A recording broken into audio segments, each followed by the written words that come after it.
Pues muy buenas tardes a todos. Mi intervención va a ser muy breve.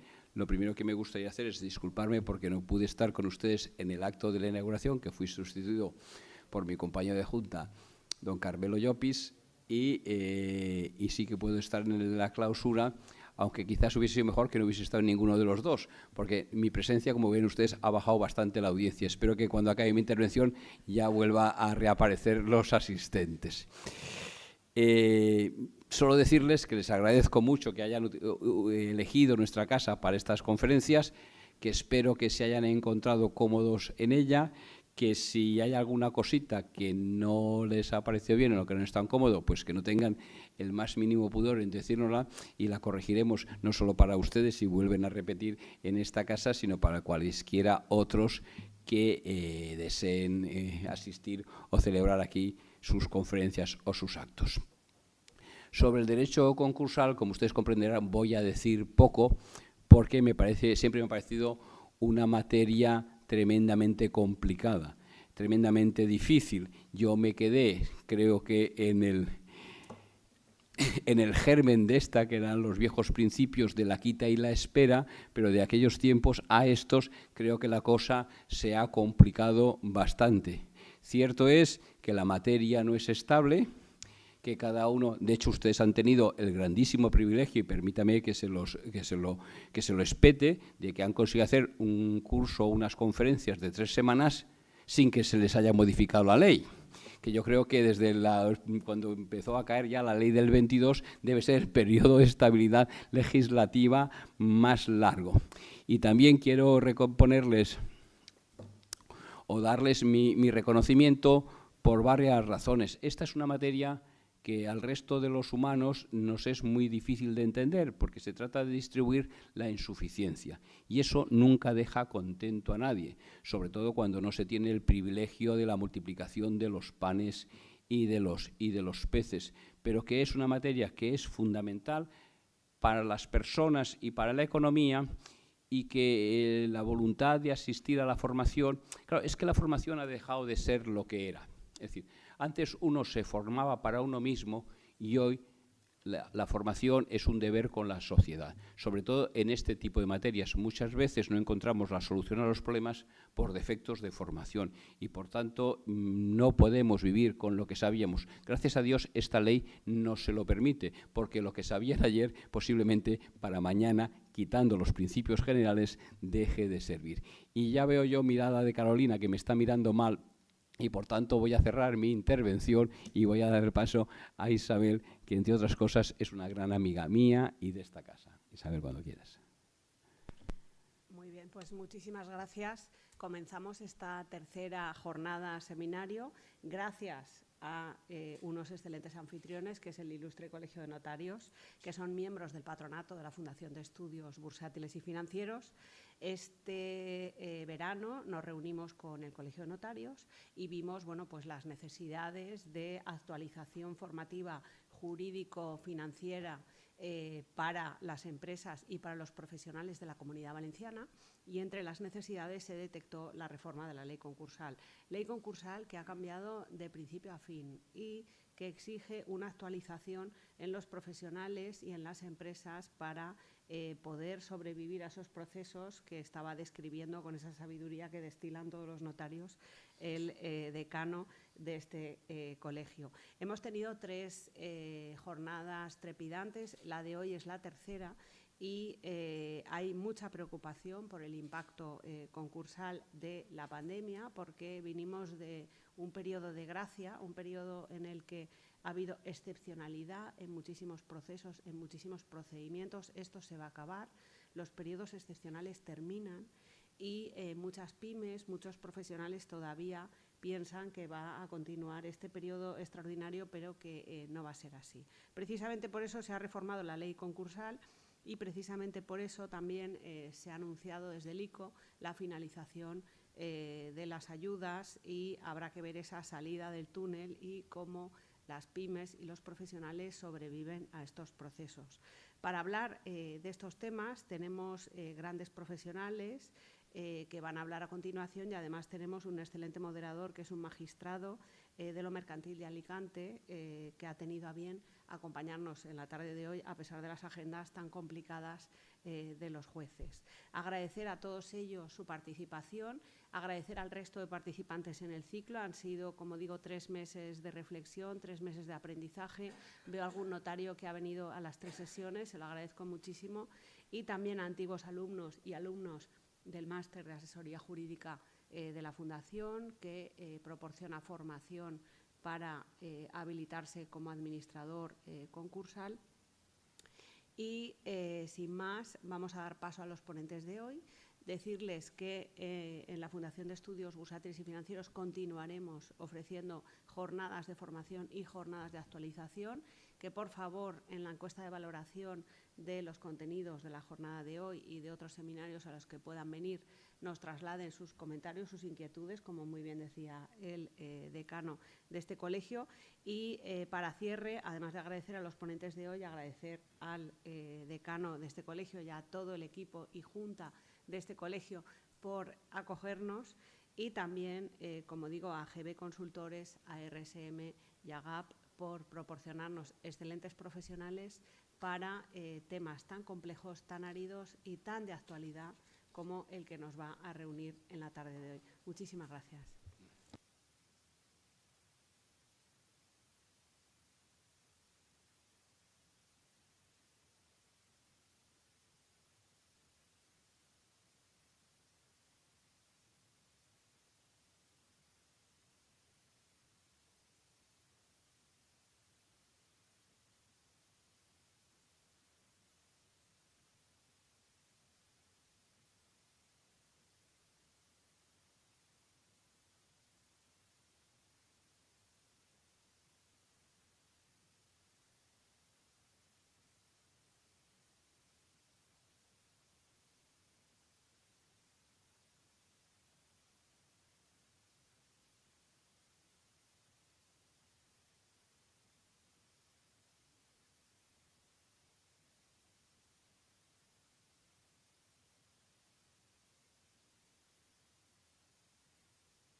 Bueno, buenas tardes.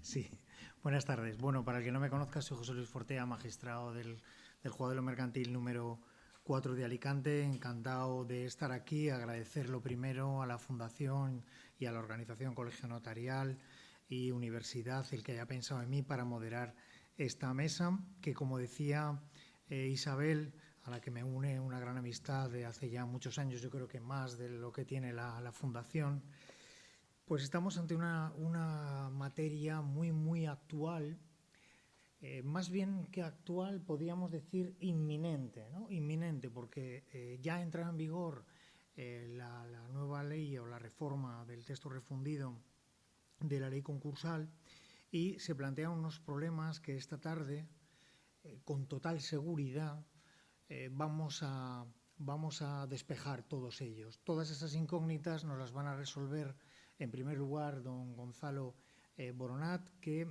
va a abrir enmarcando la problemática y realizando un análisis desde una perspectiva más económico-financiera y estadística sobre las ayudas ICO. Seguirá en la intervención José Antonio Gómez, que hablará sobre la posibilidad de arrastrar todos los créditos con aval ICO en los planes de reestructuración, y cerrarán las intervenciones Jorge Holder, que versará sobre el tratamiento legal de los créditos con aval ICO en sede concursal. Bien, me pasaron por correo electrónico el currículum vitae de todos ellos. Yo creo que agotaríamos la sesión simplemente relatando todas las hazañas profesionales de cada uno de ellos, de sus despachos. Yo creo que son de sobra conocido su prestigio. Simplemente resumir de todos ellos que tienen un rasgo común, una gran experiencia en materia concursal, y un interés por la formación, tanto propia como la formación que han impartido en todo tipo de centros privados y públicos de la Comunidad Valenciana y de España. Bien, introduzco brevemente la problemática porque, bueno, ya saben que cuando sientan a un juez con varios abogados al lado, pues tiene una tendencia a cortar y a no dejarles hablar. Voy a intentar controlarme desde ese punto de vista y simplemente voy a introducir y voy a dar palabras. Y lo importante o lo más creo que llamará la atención de todos o será lo más práctico y de lo que más provecho saquemos todos en el debate, ¿no? Tanto aquí como en online. Si nos quieren hacer alguna pregunta, pues será muy interesante atender las dudas, ¿no? Bien, tenemos una regulación muy compleja en materia de los ICO. Realmente se trata de un instrumento de política económica más que de un instrumento puramente de derecho privado para salvar de esas tensiones financieras a las empresas. Y el legislador, pues la verdad es que aprobando al tiempo el texto refundido de la ley concursal y olvidándose de cualquier mención en ella, ha aprovechado la ley 1622 para introducir una disposición adicional, la ya famosa disposición adicional octava, que, salvo mejor criterio de los ponentes, a mi juicio, pues supone todo un torpedo a la línea de flotación de los futuros planes de reestructuración, porque hace depender el que se produzca un arrastre, es decir, una afectación de los créditos incluidos en la concreta clase de que se trate, y se exige para el voto en favor dentro de cada clase pues la autorización de la Agencia Estatal de Administración Tributaria, ¿no? Veremos a ver si es que hay que reestructurar sin contar con los ICOs y ver si hay empresas que merezcan la reestructuración al margen de los ICOs, ¿no? Que se dieron como una solución temporal y eso es lo que tiene que configurar. Y parece que es el legislador lo que nos ha querido decir. Bien, yo me callo, doy la palabra a Gonzalo Boronat cuando quieras, Gonzalo. Bueno, ahora sí, me tomo la palabra, ¿no? Adelante. Muy bien. Bueno, como decías, evidentemente nos encontramos con una situación compleja, venimos de una situación muy compleja y vamos a una todavía más, ¿no? Y es cierto que la problemática que tienen todas las ayudas ICO van a caer encima de la mesa cuando probablemente esas ayudas que se prestaron en un momento determinado sean la causa del planteamiento de muchas situaciones concursales que vamos a ver.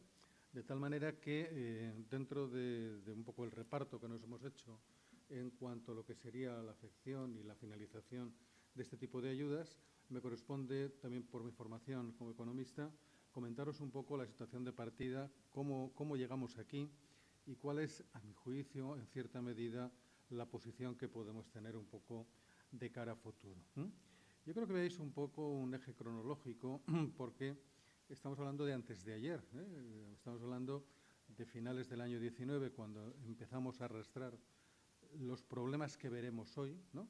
Que en definitiva pues arrancan con los préstamos Thomas Cook y finalizan prácticamente este año en el mes de marzo y en el mes de mayo, que es cuando realmente se pone fin un poco a todos estos periodos de carencia que nos van a llevar a la situación actual. Si os parece, vamos a hacer un pequeño repaso y arranco realmente en octubre, noviembre, septiembre del año 19, puesto que este tipo de operaciones están encima de la mesa, tienen una problemática y también van a saltar directamente con la misma problemática que tengan las operaciones ICO-COVID, ¿no?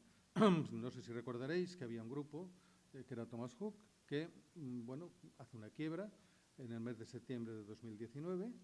Era una compañía muy importante, con unas importantísimas relaciones con España.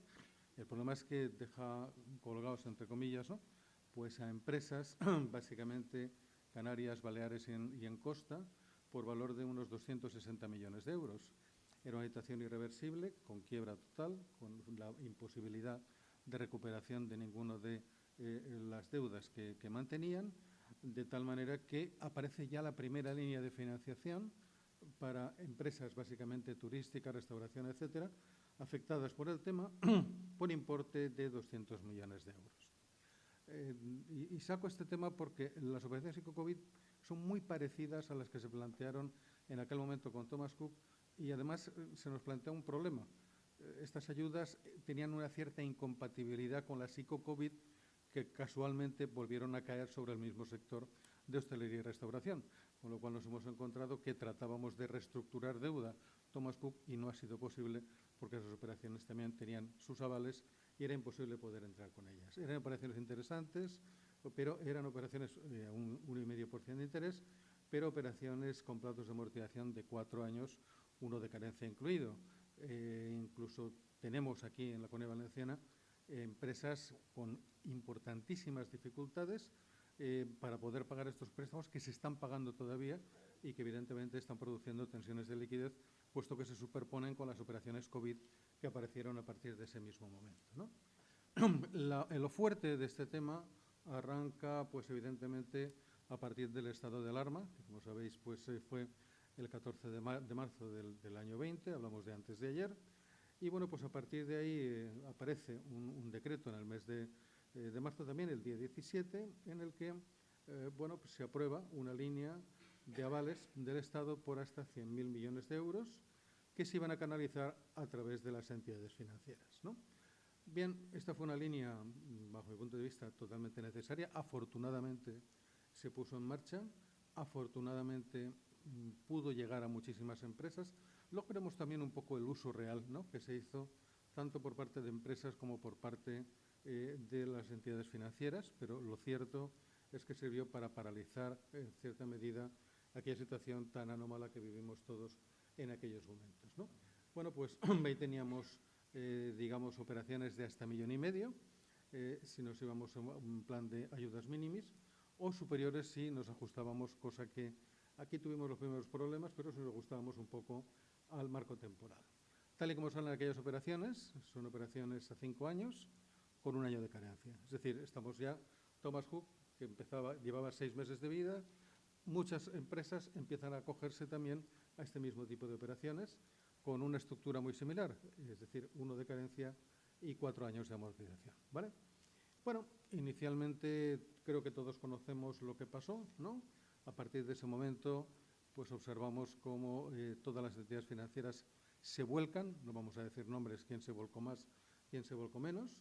Evidentemente se formalizaron muchísimas operaciones en distintos tramos en los cuales se fueron liberando la línea de avales, se fueron formalizando todas ellas, ¿no?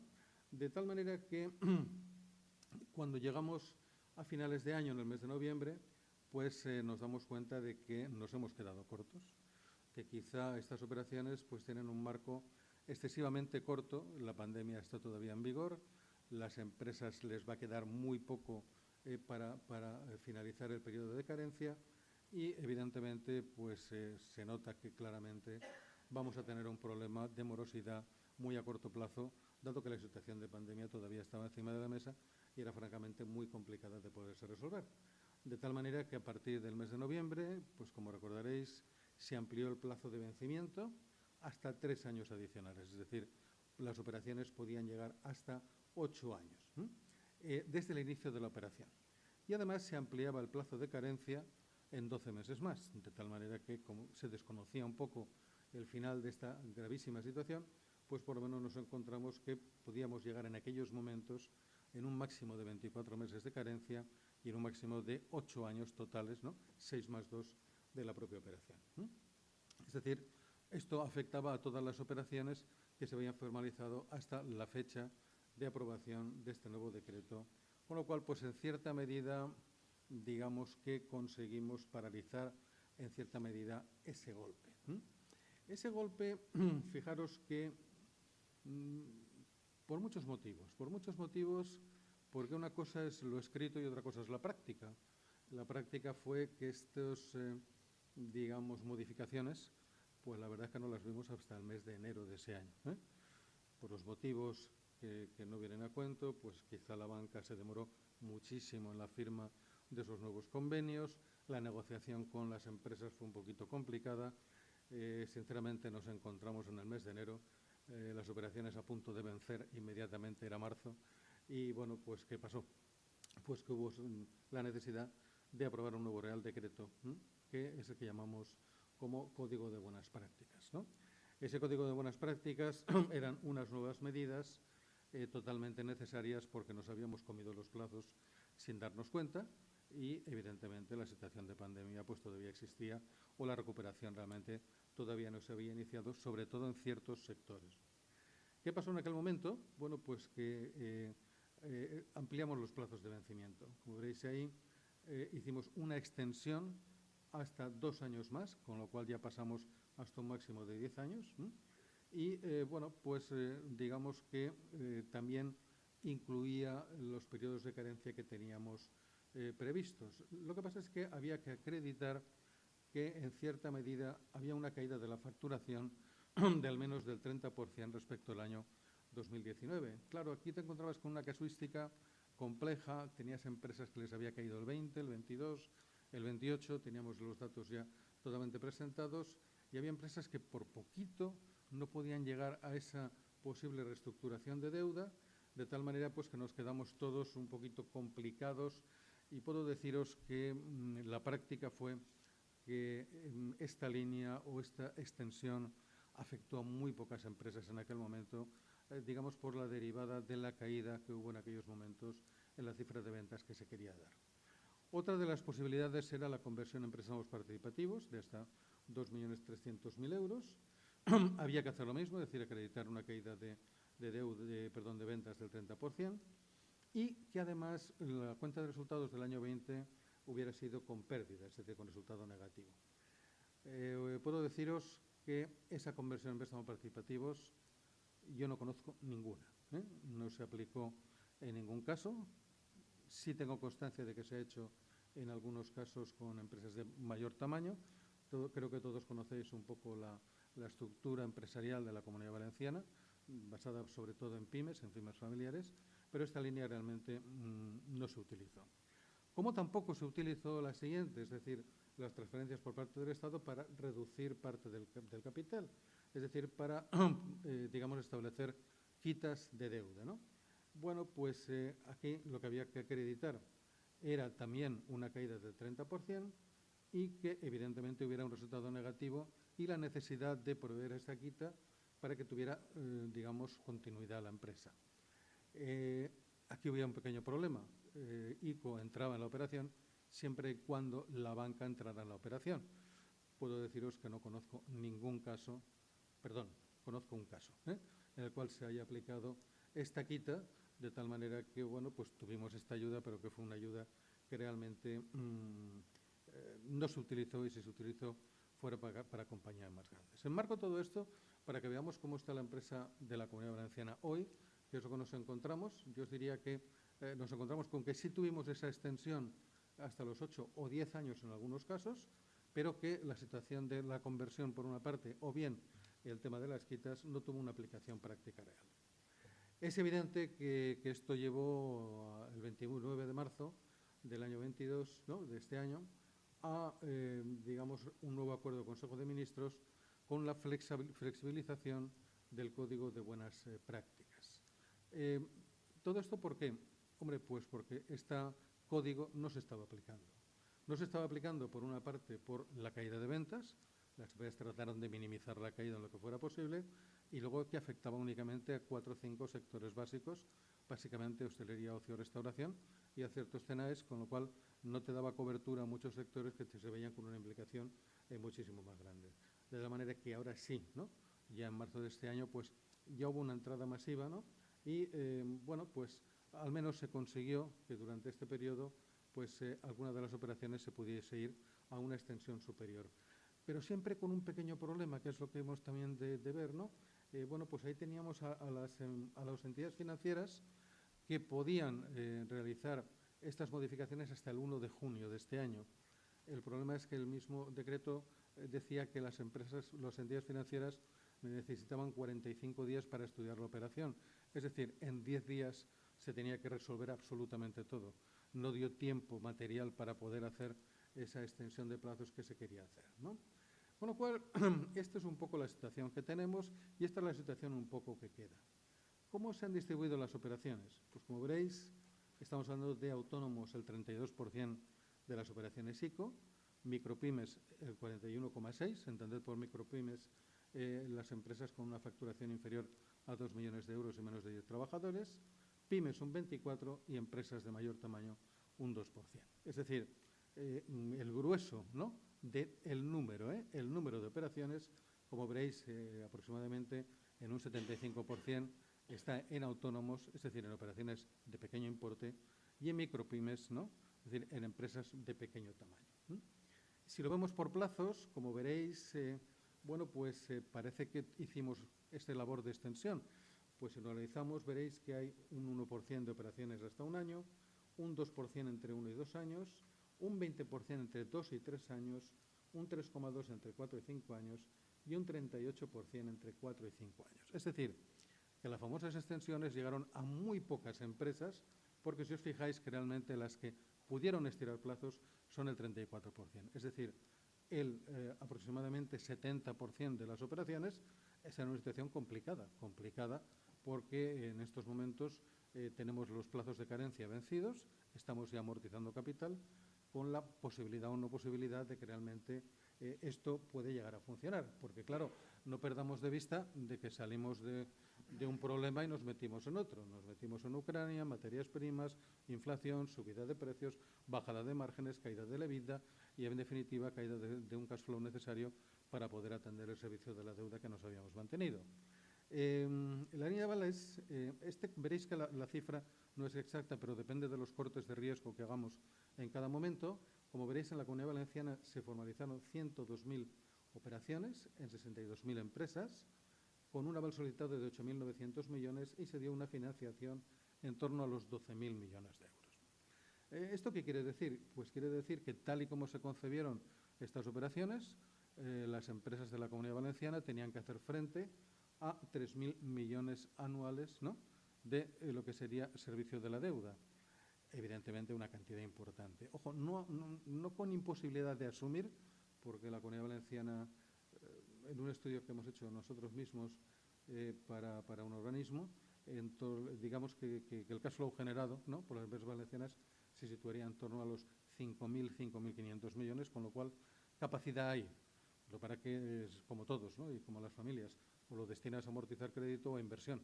Es evidente que el pago de este servicio de deuda lo que te paraliza son las posibilidades de crecimiento y las posibilidades reales de poder tirar para adelante.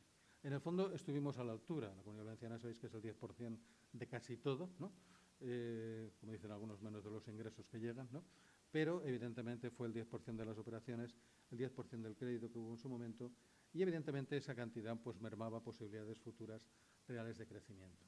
Por sectores, bueno, pues como veis, turismo, ocio, infraestructuras, servicios profesionales entendidos de un modo amplio, ¿no?, oficios y bienes de equipo fueron los sectores que mayor parte tuvieron en este tema. Claro, digamos que esto es un poco todo lo que había, pero veamos qué es lo que está pasando, ¿no? He cogido varios pequeños titulares, ¿no?, en los cuales, bueno, pues por aquello de ordenarlos un poco mejor, me voy a quedar con este primero del País de junio, ¿no?, en el que dice que el Banco de España eleva a 23.000 millones los préstamos ICO en peligro de impago. Cojamos la información con pinzas porque, lamentablemente, el ICO da sueltos, pero no tenemos la información real de riesgo morosidad, sino ni de riesgo de provisión. Pero lo que os digo es que realmente hay un incremento, pero en propias declaraciones del gobernador del Banco de España, dice que realmente, bajo vigilancia especial, hay unos 19.500 millones. Ahora os explico un poco lo que quiere decir. Y realmente hay una dotación para dudosos de unos 3.500 millones. Pero aquí todavía no ha llegado el fin de la carencia. Es decir, ahora vendrá, entre comillas, lo que pueda realmente pasar. Daros cuenta que un dudoso es cuando tenemos un impago de más de 90 días. Ahí estaríamos hablando de unos posiblemente 4.000 millones sobre los 100 y pico mil que teníamos concedidos, ¿no? Cuando hablamos un poco de vigilancia especial, como sabéis, la banca está en estos momentos con una posición de vigilancia muy fuerte, tanto del Banco de España como por parte del Banco Central Europeo, y evidentemente hay un análisis de los EBITDAs generados contra los servicios de la deuda comprometidos. Y digamos que esa sería la cantidad dotada, entre comillas, por los bancos cómo que podría ser el impacto que podrían tener este tipo de operaciones, ¿no? Cualquiera de la información que tenemos, tanto del País como del Economista, que habla más o menos un poquito en esa misma línea, o esta de economía digital, en el fondo estamos hablando un poco de la misma canción. Con esto quiero decir, y voy a citar textualmente, perdonar, al gobernador del Banco de España, dice los mensajes de prudencia del sector bancario, aunque dicen que todavía no existen indicios preocupantes, ¿no? Con esto quiero decir que quizá tenemos una prensa que los titulares son un poco fuertes, ¿no? Que la situación puede ser compleja, pero que nos está hundiendo el mundo, que la situación afecta a empresas, pero que es una situación que con un poco de buena voluntad posiblemente se pueda arreglar, porque no hablamos de muchísimo dinero y creemos que el ICO posiblemente pudiera echar un cable para proyectos que tuvieran continuidad, ¿eh? Esto marcará un poco con lo que después veremos, pero que en cierta medida quiero rebajar un poco la tensión de que esto se hunde, ¿no? Esto puede que se hunda, pero de momento nos está hundiendo y tiene un efecto para un número de empresas más reducido, ¿eh? De hecho, quiero que veáis un poco, esto está sacado del boletín estadístico del Banco de España, os lo resumo aquí para que lo veáis un poquito mejor, y aquí veis un poco cuál ha sido la evolución, ¿no?, en los últimos años de los créditos, ¿no? 1,2 billones de euros hasta los 1,2 que tenemos ahora. Quiero que veáis que desde el año 2008, en que la banca tenía prestado euros corrientes 1,9 billones de euros, en estos momentos 1,2, es decir, por el camino en euros corrientes hemos perdido 700.000 millones de euros, es decir, la banca presta muchísimo menos, pero es que la empresa pide muchísimo menos, ¿eh? Creemos y este es uno de los temas que después ahondaré un poco. Afortunadamente, COVID y afortunadamente esta problemática se produce cuando las empresas vienen de una crisis 2008, una crisis 2012-13, donde han aprendido a hacer los deberes y donde los coeficientes de endeudamiento han bajado de forma importante, donde la capitalización empresarial es muchísimo más fuerte y donde en estos momentos el ratio, por ejemplo, de fondos propios sobre deuda en las empresas valencianas está por encima de la unidad. Es decir, hay más fondos propios, ¿no?, en estos momentos que de endeudamiento tanto financiero como no financiero, ¿no? Pero quiero que os fijéis un poco en el porcentaje de dudosos. Los dudosos que llegaron a ser del 13% serían más, ¿no? Aquí había que quitar la Sareb que desapareció, o hizo desaparecer mucha deuda, pero de ese 13% a una morosidad media del 3,8%, datos del Banco de España del mes de octubre. Entonces es evidente que la situación es para preocuparse, pero que no es preocupante a tope, ¿no? Es decir, la banca ha dado sus números, ¿no?, y creemos que las cifras de beneficio que las ha dado después de todas estas provisiones reflejan que la preocupación no es tan grande. Vuelvo a repetir, hay que preocuparse para que no se haga mucho más grande, pero hoy por hoy tenemos una tasa de morosidad del 3,8 cuando acabamos el año pasado con un 4,3. Entonces parece que las cosas no van tan mal como parece ser que estamos viendo un poco a todos los niveles.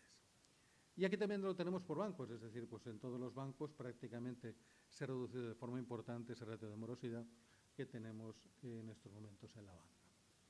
Y quiero centrarme en un tercer tema, que es el tema de los concursos. Nuevo titular, expansión. Los concursos empresariales se disparan a cotas inéditas desde 2014. Vale, bravo. Bien, es cierto.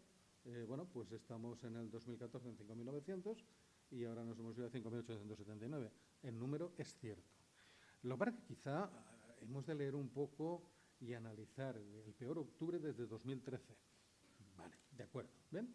Si analizamos un poquito por la información que obtenemos del registro mercantil, aquí tenemos las empresas concursadas y como veréis, pues efectivamente nos encontramos con 1.125 concursos que, si os fijáis dónde se concentran, en microempresas, menos de 250.000, empresas de hasta 5 millones de euros.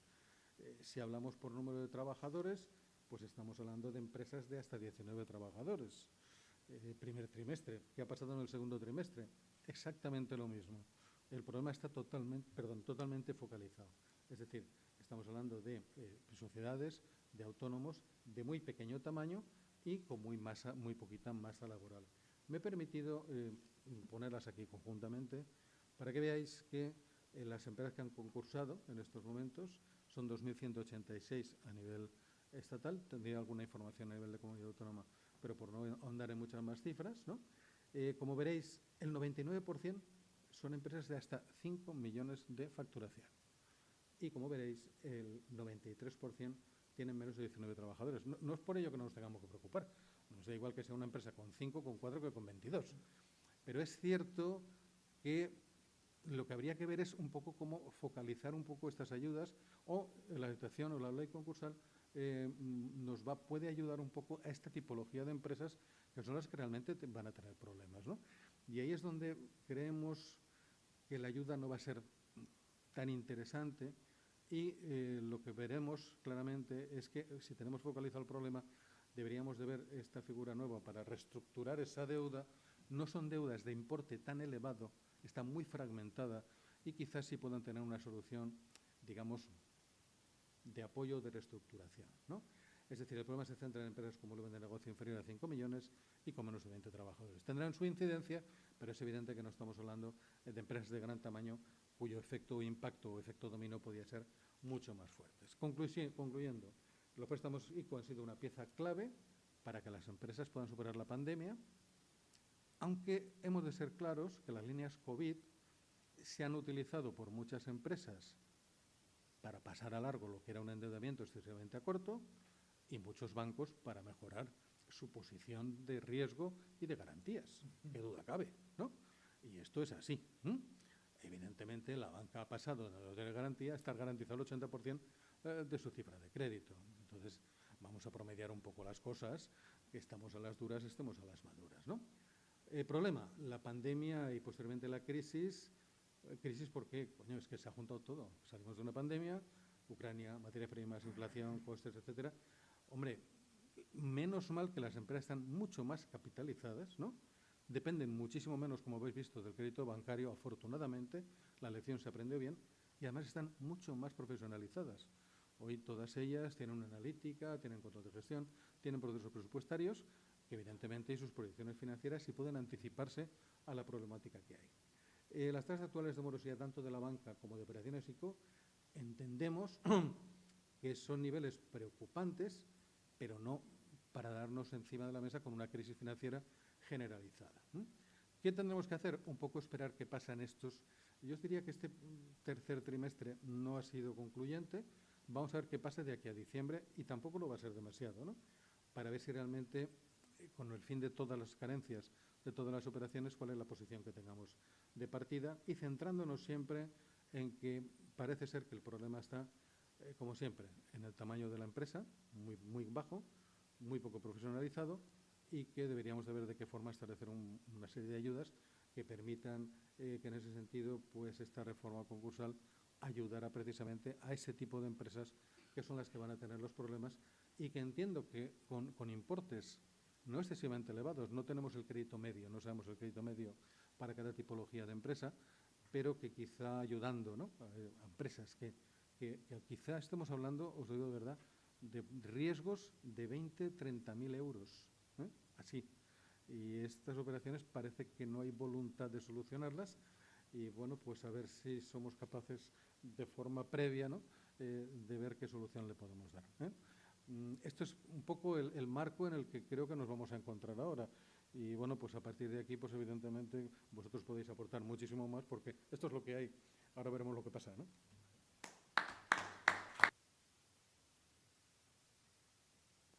Gonzalo, te felicito por tu intervención. La verdad es que has puesto negro sobre blanco el escenario económico que tenemos, que nosotros desde los juzgados pues simplemente lo podemos hacer con la cuenta de la vieja, pero sí que es cierto que me he visto reflejado en cuanto al perfil de las empresas que concursan.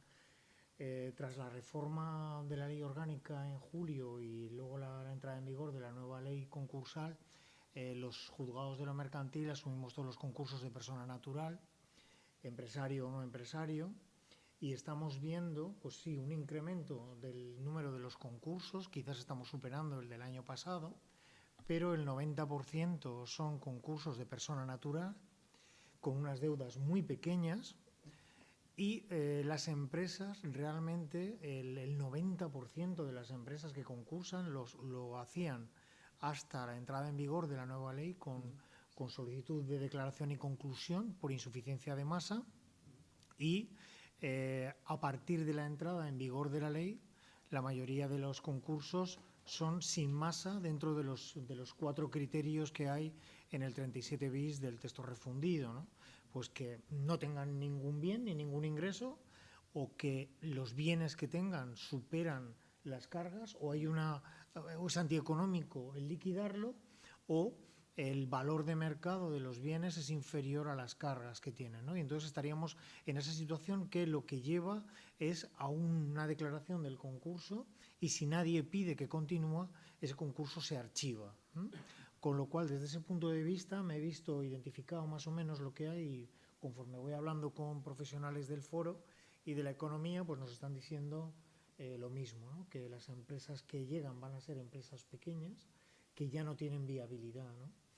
Bueno, y ahora los otros 2 ponentes se van a ocupar, especialmente José Antonio Gómez, del despacho Gómez Acebo y Pombo, se va a ocupar de ver qué empresas se tienen o merecen, ¿no?, la pena de reestructurarse, y cómo se va a tratar en la reestructuración el tema de los créditos ICO, que tienen una normativa específica. Aquí, hasta la entrada en vigor de la disposición adicional octava, hubo algún posicionamiento jurisprudencial en la jurisprudencia menor, concretamente un juzgado de La Coruña y otro de Barcelona, en los que entendían que estábamos hablando de créditos contingentes o que se trataba de créditos sujetos a garantías de terceros, con lo cual, hasta que no se produjera el pago por parte del aval, se inadmitía la subrogación y no se calificaba el crédito, como se decía en la normativa de derecho de que regulaba la SICO, como un crédito ordinario, y se admitía la subrogación del Ministerio de Economía. Bien,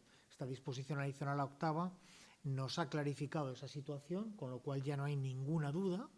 A mí me vino muy bien, porque el otro día pues puse una sentencia incidental copiando y pegando la disposición adicional octava y por supuesto no me la han recurrido ya, ¿no? No hablemos de problemas transitorios, que igual lo sabía, pero bueno, la realidad es la que es, ¿no? Y no nos vamos a enfrentar a ella por escasos días, pero sí que se nos plantea un grave problema en la reestructuración, ¿no? El que si la entidad bancaria, que sigue siendo la mandataria de ese crédito, que es un crédito de naturaleza privada, aunque sea de titularidad de una entidad pública, ¿no?, si lleva una vía libre, se puede perder, o no se perderá, el riesgo de la garantía de hasta el 80% si no se solicita la autorización de la Agencia Estatal de Administración Tributaria, ¿no? Eso va a retrasar, como poco, los concursos. Entonces podemos plantearnos, dentro de un escenario un poco más belicoso, la posibilidad de ese arrastre vertical, incluso arrastre horizontal entre las distintas clases de los créditos financieros, porque hay que recordar aquí un concepto clave en el derecho de la reestructuración, de la preinsolvencia. Las mayorías en la reestructuración ya no son mayorías de pasivo, son mayorías de clases. Entonces esas clases de acreedores, que serán conformadas por quien solicite el plan de reestructuración y podrán ser validadas previamente por el juzgado de lo mercantil o no, a decisión de la concursada a los acreedores, pues van a exigir de profesionales con mucha iniciativa, mucha imaginación, y que actúen casi como en las películas americanas, ¿no?, cuando cuentan los votos del Senado y el Congreso, va a salir adelante una ley moviendo senadores o congresistas de un panel a otro con una ley a favor, tal. Yo creo que estamos ante un escenario prebélico, con lo cual tengan ustedes como libro de cabecera, pues no sé, el de la guerra de von Clausewitz o quizás el Sun Tzu, el arte de la guerra también, porque nos va a ayudar muy bien a la conformación de clases y a las luchas intestinas que va a haber entre fondos, clases y distintos acreedores. Sin más, te cedo la palabra cuando quieras, José Antonio. Muchas gracias, José Luis. La verdad es que para mí es un honor, ¿no?, como valenciano, volver a lo que es mi tierra, a pesar de que llevo ya 1 año y medio exiliado en Madrid. Y más para hablar de un tema tan interesante como este y que está tan en boga, ¿no? Es verdad, cuando preparaba la ponencia, hacía un repaso que ha hecho fantástico Gonzalo de los reales decretos ley aprobados, de las cantidades comprometidas, de las cantidades en cuanto a fondos públicos comprometidas en la línea de avales, y uno, al ver las cifras en global, se asusta al inicio, ¿no? Las líneas de COVID planteaban un importe máximo de 140.000 millones de euros, de los que, si no recuerdo mal, las últimas cifras oficiales, yo había visto que en abril del 2022 se habían comprometido 132.000 de los 140.000. Claro, uno empezaba a pensar y decía, bueno, puede haber un escenario apocalíptico de que empiecen a fallar las financiaciones, el 1.200.000, casi 1.200.000 de solicitudes de aval que se habían autorizado por parte del ICO. Claro, en ese escenario apocalíptico de que empezaran a fallar todas, pues no sé si quedaría alguien aquí, ¿no? Viendo las cifras que aportaba Gonzalo, que bueno, parecen estar en riesgo un 22,7% he visto, claro, supondría 22.000 millones de euros, que tampoco es nada, que no está nada mal. Vamos, hemos visto problemas en concursos de acreedores por importes inferiores, en los que ha habido una dura pugna por parte del Estado a la hora de proteger sus intereses, ¿no? Y estoy pensando en los concursos de las autopistas, ¿no?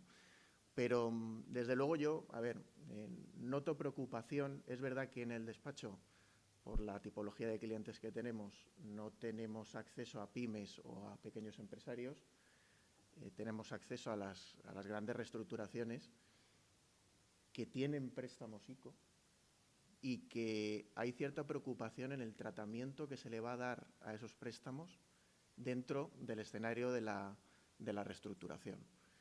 Hay preocupación en cómo tratarlo y hay preocupación en cómo la agencia tributaria va a dar o no va a dar las autorizaciones y cómo se lo van a tomar las entidades financieras, ¿no? Entonces, bueno, esto es lo que está pasando a día de hoy. No sé si el escenario apocalíptico irá incrementando conforme vaya pasando el tiempo, pero yo sí que noto preocupación en esas esferas. Y te diría que además noto preocupación hasta como ciudadano, ¿no? Porque 23.000 millones de euros comprometidos, como el Estado español tenga que hacer frente a esos 23.000 millones, pues no sé a dónde vamos a ir a parar, ¿no? Como repaso a la ponencia o a la intervención de Gonzalo, yo había hecho este resumen para un poco centrarnos en la intervención, que es de dónde venimos, ¿no? Venimos de dos líneas ICO, la línea liquidez y la línea inversión, que en total suponían un importe máximo de las líneas de los 140.000 millones que hablábamos, con los vencimientos del aval de entre 8 y 10 años. Esto es ya después del sinfín de reales decretos ley que ha habido. Exacto.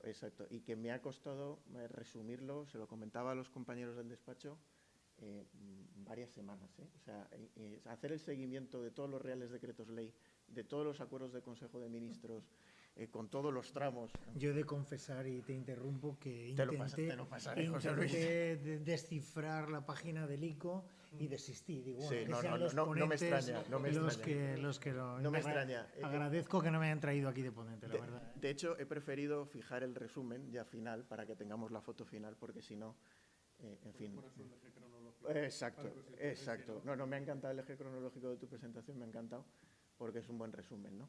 Entonces, yo creo que hay un momento clave en la reestructuración de las líneas ICO, liquidez e ICO inversión, que es el Real Decreto Ley 5/2021 de marzo del 2021, ¿no?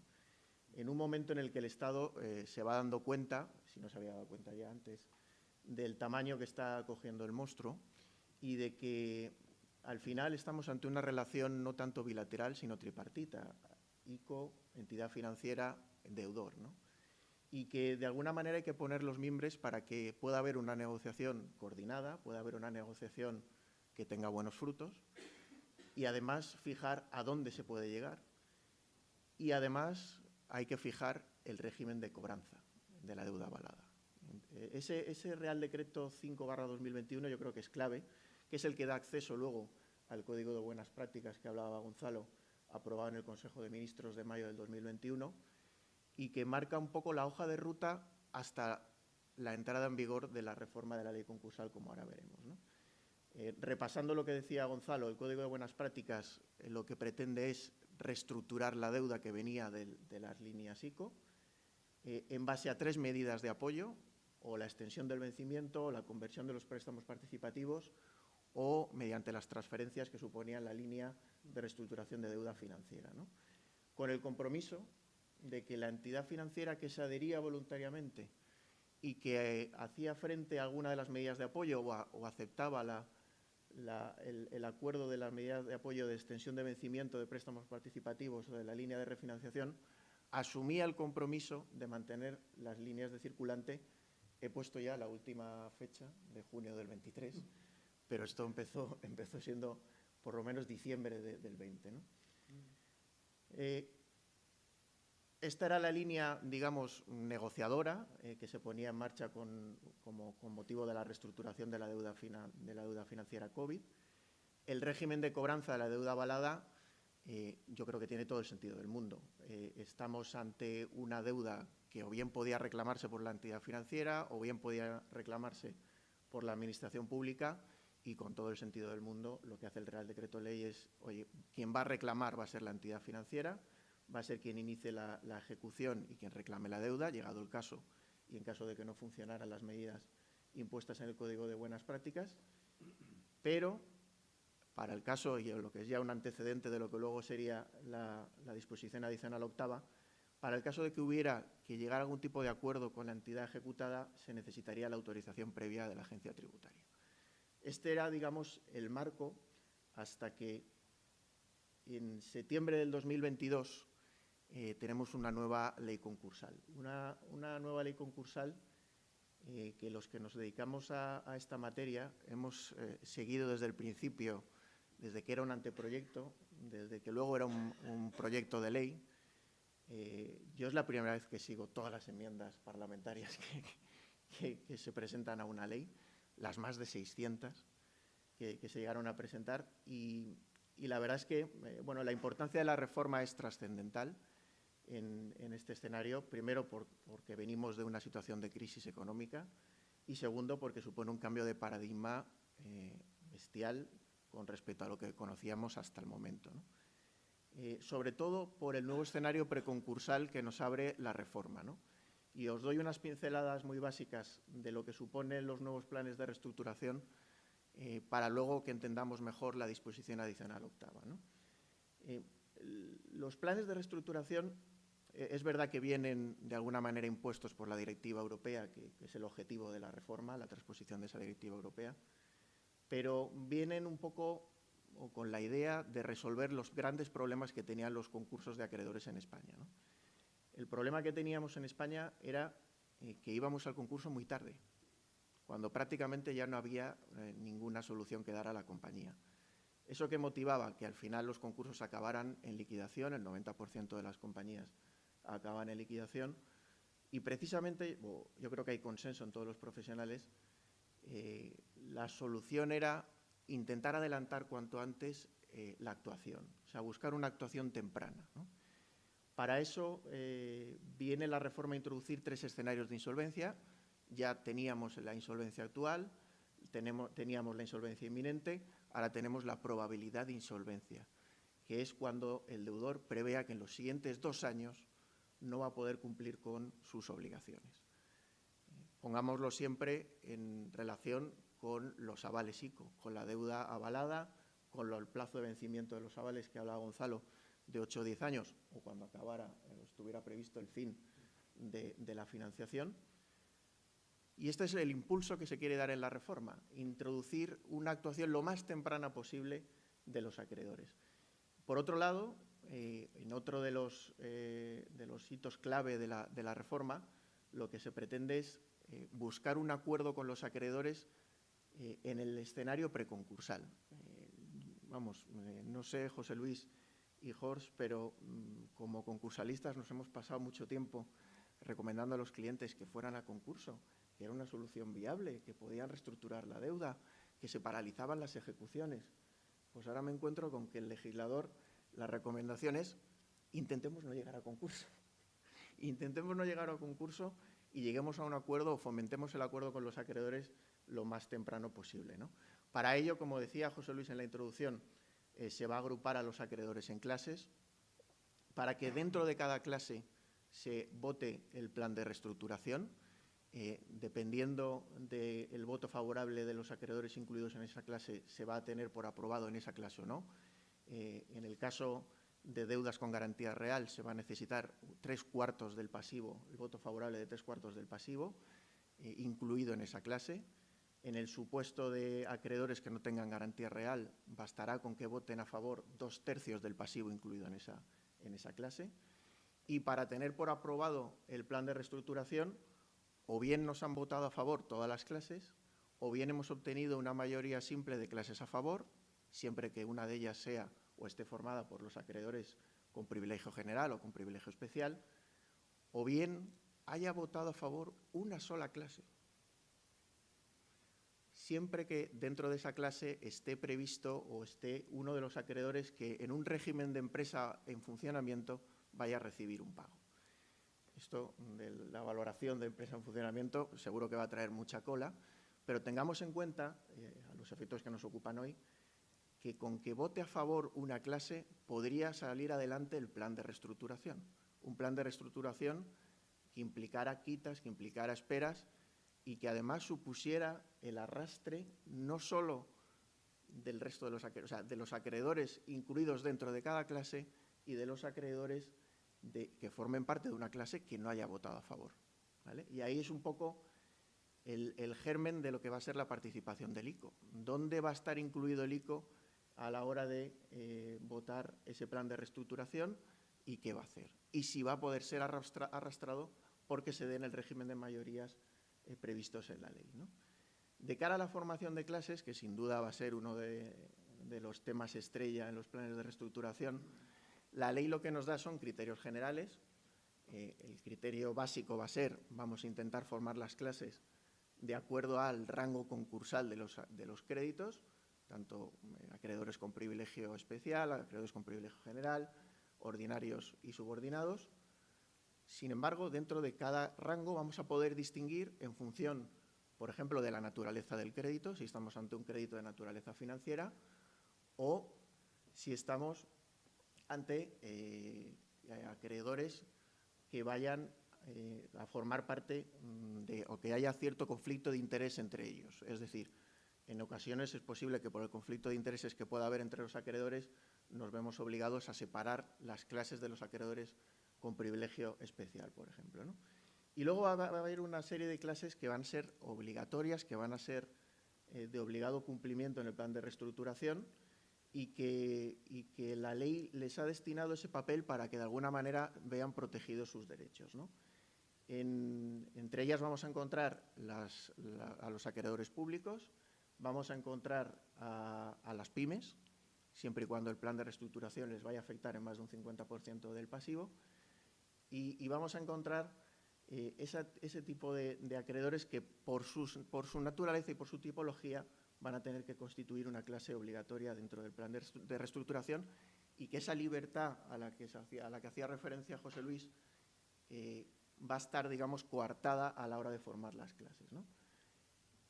Este es el escenario global del plan de reestructuración, lo que nos plantea la ley, y por darles un par de pinceladas más, nos encontramos con novedades que, en cuanto al arrastre, no solo afectan al arrastre intraclase, sino al arrastre interclase, y además, en una novedad del plan de reestructuración, suponen o dan la posibilidad del arrastre del deudor y de los socios del deudor.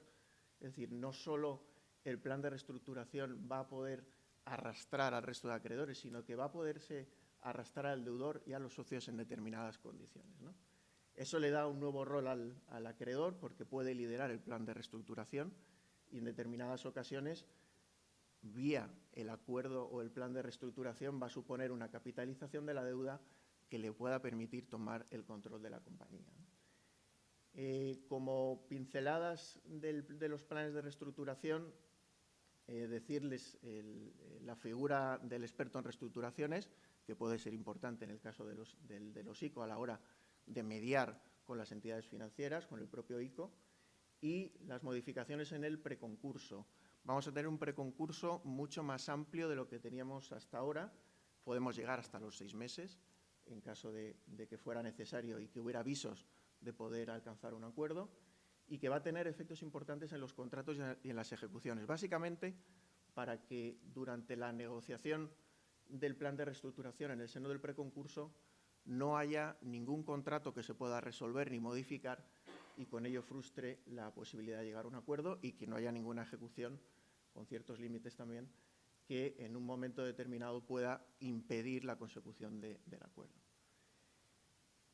Y en un escenario clave de los planes de reestructuración llegamos a la famosa disposición adicional octava que se refería José Luis al inicio, introducida yo creo que al final. No estaba en ninguna de las enmiendas, y que a última hora nos tenía deparado el legislador esta sorpresa de establecer cuál va a ser el régimen o el tratamiento de la deuda avalada por las líneas ICO, tanto de liquidez como de inversión. Como ya avanzaba José Luis, en la disposición adicional octava se parte de, como ya veníamos comentando antes para la reestructuración de la deuda financiera, de que es la entidad financiera la que va a participar en la negociación por cuenta y nombre del Estado. Es la que ejercerá el derecho de voto en la clase en la que haya configurado la participación del ICO, o el deudor o el acreedor. Y además es la que ejercitará, en su caso, las acciones para el reconocimiento y pago de los créditos. ¿Qué calificación se le va a tener que dar al crédito avalado por el ICO en la formación de clases? ¿Se le va a dar el rango de crédito financiero? ¿Se le va a dar el rango de crédito ordinario, con la excepción de aquellos casos en los que la financiación cuente con una garantía real? Y el ordenador ha dicho hasta aquí hemos llegado. Sí. Se ha apagado el ordenador.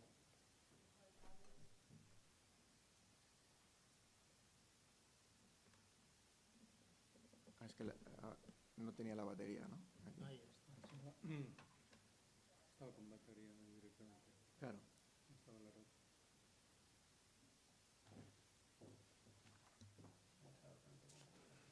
Es que Se ha agotado ya el crédito. se ha agotado el crédito.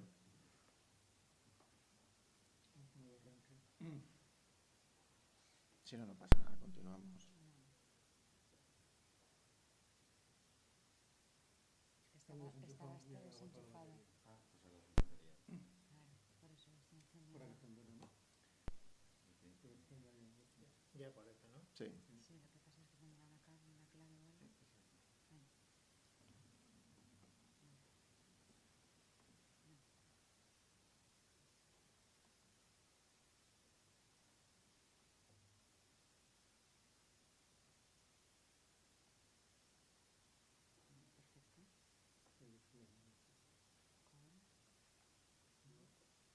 Perfecto.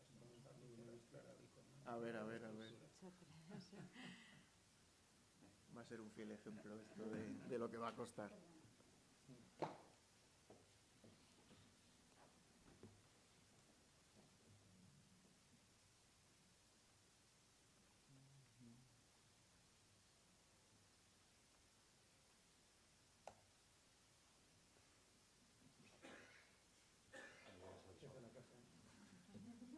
Lo conoce.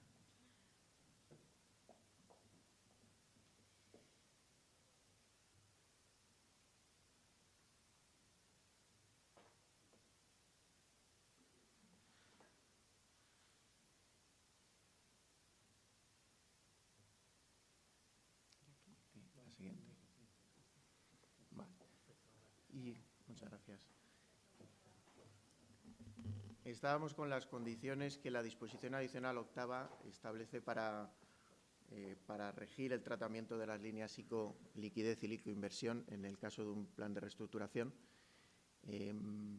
Y en esta disposición adicional octava, introducida, no sé si casi con calzador, a última hora, en la reforma, lo que se pretende es muchas gracias, Gonzalo, es fijar el contenido del plan de reestructuración que no va a ser aplicable al ICO. Ya sabemos que no va a poder aplicarse a los créditos ICO un cambio de ley aplicable, ni tampoco un cambio de deudor, ni una modificación de las garantías. Es una suerte de protección de ese crédito de público o crédito del ICO.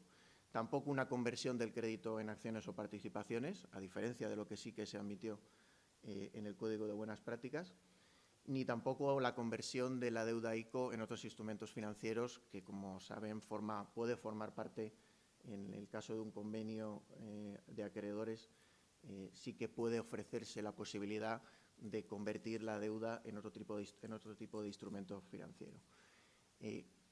Lo comentaba también José Luis, el voto favorable de la entidad financiera va a requerir la autorización previa y eso veremos que puede tener ciertas consecuencias a la hora de obtener la autorización previa, porque la autorización previa la va a dar la agencia tributaria y no sé hasta qué punto la agencia tributaria va a estar en condiciones de atender las posibles solicitudes que les puedan llegar. Lo que dice la disposición adicional octava es que en caso de que la entidad financiera votara favorablemente al plan de reestructuración sin haber obtenido la autorización previa, eso supondrá el perjuicio del aval y el mantenimiento de los derechos de cobro del ICO. Es decir, el ICO no se va a ver afectado por el plan de reestructuración. Aquí hay una frase final que luego entraremos y que es la que ha suscitado ciertas dudas, ¿no?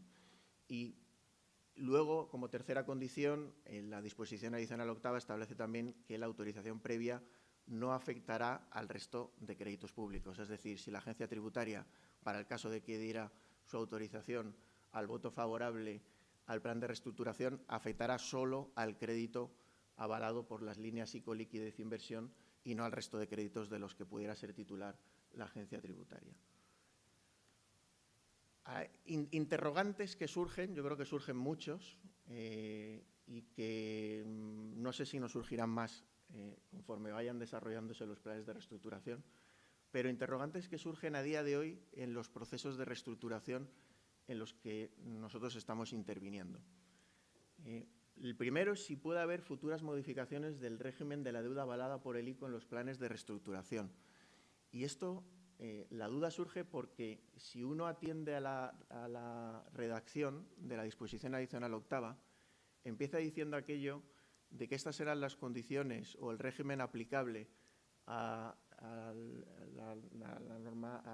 las líneas ICO liquidez en el supuesto de los planes de reestructuración, de acuerdo a lo previsto en los acuerdos del Consejo de Administración de mayo del 2021, que fijaba el acuerdo el Código de Buenas Prácticas, y también o a los posteriores que pudiera haber. No sé hasta qué punto el Consejo de Ministros, conforme vayan avanzando los planes de reestructuración y si se va viendo que se acaba afectando, se acaba arrastrando a la deuda avalada, a la deuda ICO avalada, va a introducir futuras modificaciones que debamos también tener en cuenta y es una especie de aviso a navegantes de lo que pueda ocurrir después, ¿no? Yo se lo cuento porque como administración concursal de las autopistas de peaje, constante ya el concurso, vimos reales decretos ley que venían a modificar las reglas de juego a mitad del partido. Y eso no sé si algún día acabará en el Constitucional, pero no sé si ese aviso para navegantes conviene tenerlo en cuenta para lo que pueda venir a futuro, ¿no? Decíamos antes, ¿puede el plan afectar al ICO? Nuestra interpretación es, en el caso de que lo que dice el punto B del apartado tercero de la disposición adicional octava, de sin que el contenido del plan produzca efectos frente al ICO, nuestra interpretación es que eso hay que entenderlo en el momento en el que la entidad financiera hubiera votado favorablemente a favor del plan de reestructuración sin la autorización previa. Es decir, hay alguna lectura de algún compañero que interpretaba que esa frase final no solo se daba en el caso de que la entidad financiera hubiera votado favorablemente sin la autorización previa, sino que se daba en todo supuesto, ¿no? Veremos. veremos a ver. Nuestra interpretación de momento, y por lo que hasta que algún magistrado nos diga lo contrario, es que esa se refiere únicamente al supuesto en el que la entidad financiera haya votado a favor del plan sin la autorización previa. Tercer interrogante, ¿se le puede imponer al ICO una quita de la deuda avalada? Antes hemos visto el contenido que no va a ser aplicable a la deuda avalada por el ICO y hablábamos de que no le va a resultar aplicable el cambio de ley, el cambio del deudor, la extinción de las garantías. La disposición adicional octava no ha introducido ninguna mención a la imposibilidad de establecer quitas. Pero sabemos cuál ha sido la intervención de la agencia tributaria a la hora de intentar apoyar propuestas de convenio. Nunca ha aceptado las quitas, ¿no? De momento no está, como no forma parte del contenido del punto A del apartado tercero. Veremos a ver si estos acuerdos del Consejo de Ministros lo modifican, ¿no? Y el último es el que yo creo que está en boca de todos, ¿no? ¿Podrá la agencia tributaria atender la avalancha de peticiones de autorización que le lleguen? Pues desgraciadamente no somos muy optimistas, ¿no? Eso dependiendo de la configuración de clases y de la formación de clases, puede suponer el bloqueo de los planes de reestructuración. Bueno, intentemos ser positivos. Si de marzo del 2020 a abril del 2021 habían atendido 1.200.000 solicitudes de aval, esperemos que estén en condiciones de atender las peticiones de autorización que les puedan llegar, ¿no? Porque si no, llegará un momento en que los planes de reestructuración no saldrán adelante con las consecuencias que ello puede tener también para la deuda pública, ¿no? Yo suelo decir que hasta ahora ha sido el momento del legislador, en base a los reales decretos ley que ha ido aprobando, también en cuanto a la reforma de la ley concursal, que yo creo que pone los mimbres para que pueda haber más acuerdos en un escenario concursal. Ahora llega el momento de que los profesionales, de que los juzgados pongamos en práctica la nueva ley concursal e intentemos salvar al mayor número de compañías posible. Yo creo que los mimbres lo tenemos. Necesitamos la colaboración también de la Administración Pública y del ICO, pero yo creo que con un poco de esfuerzo por parte de todos se puede conseguir intentar que la labor que hemos desempeñado hasta ahora de salvaguardar muchas compañías pues se pueda mantener y aquellas compañías que sigan siendo viables puedan salir de la situación en la que están, que desde luego no es la mejor, pero que yo creo que los instrumentos los tenemos para que podamos solventar la situación y llegar a mejores tiempos, ¿no? Muchas gracias.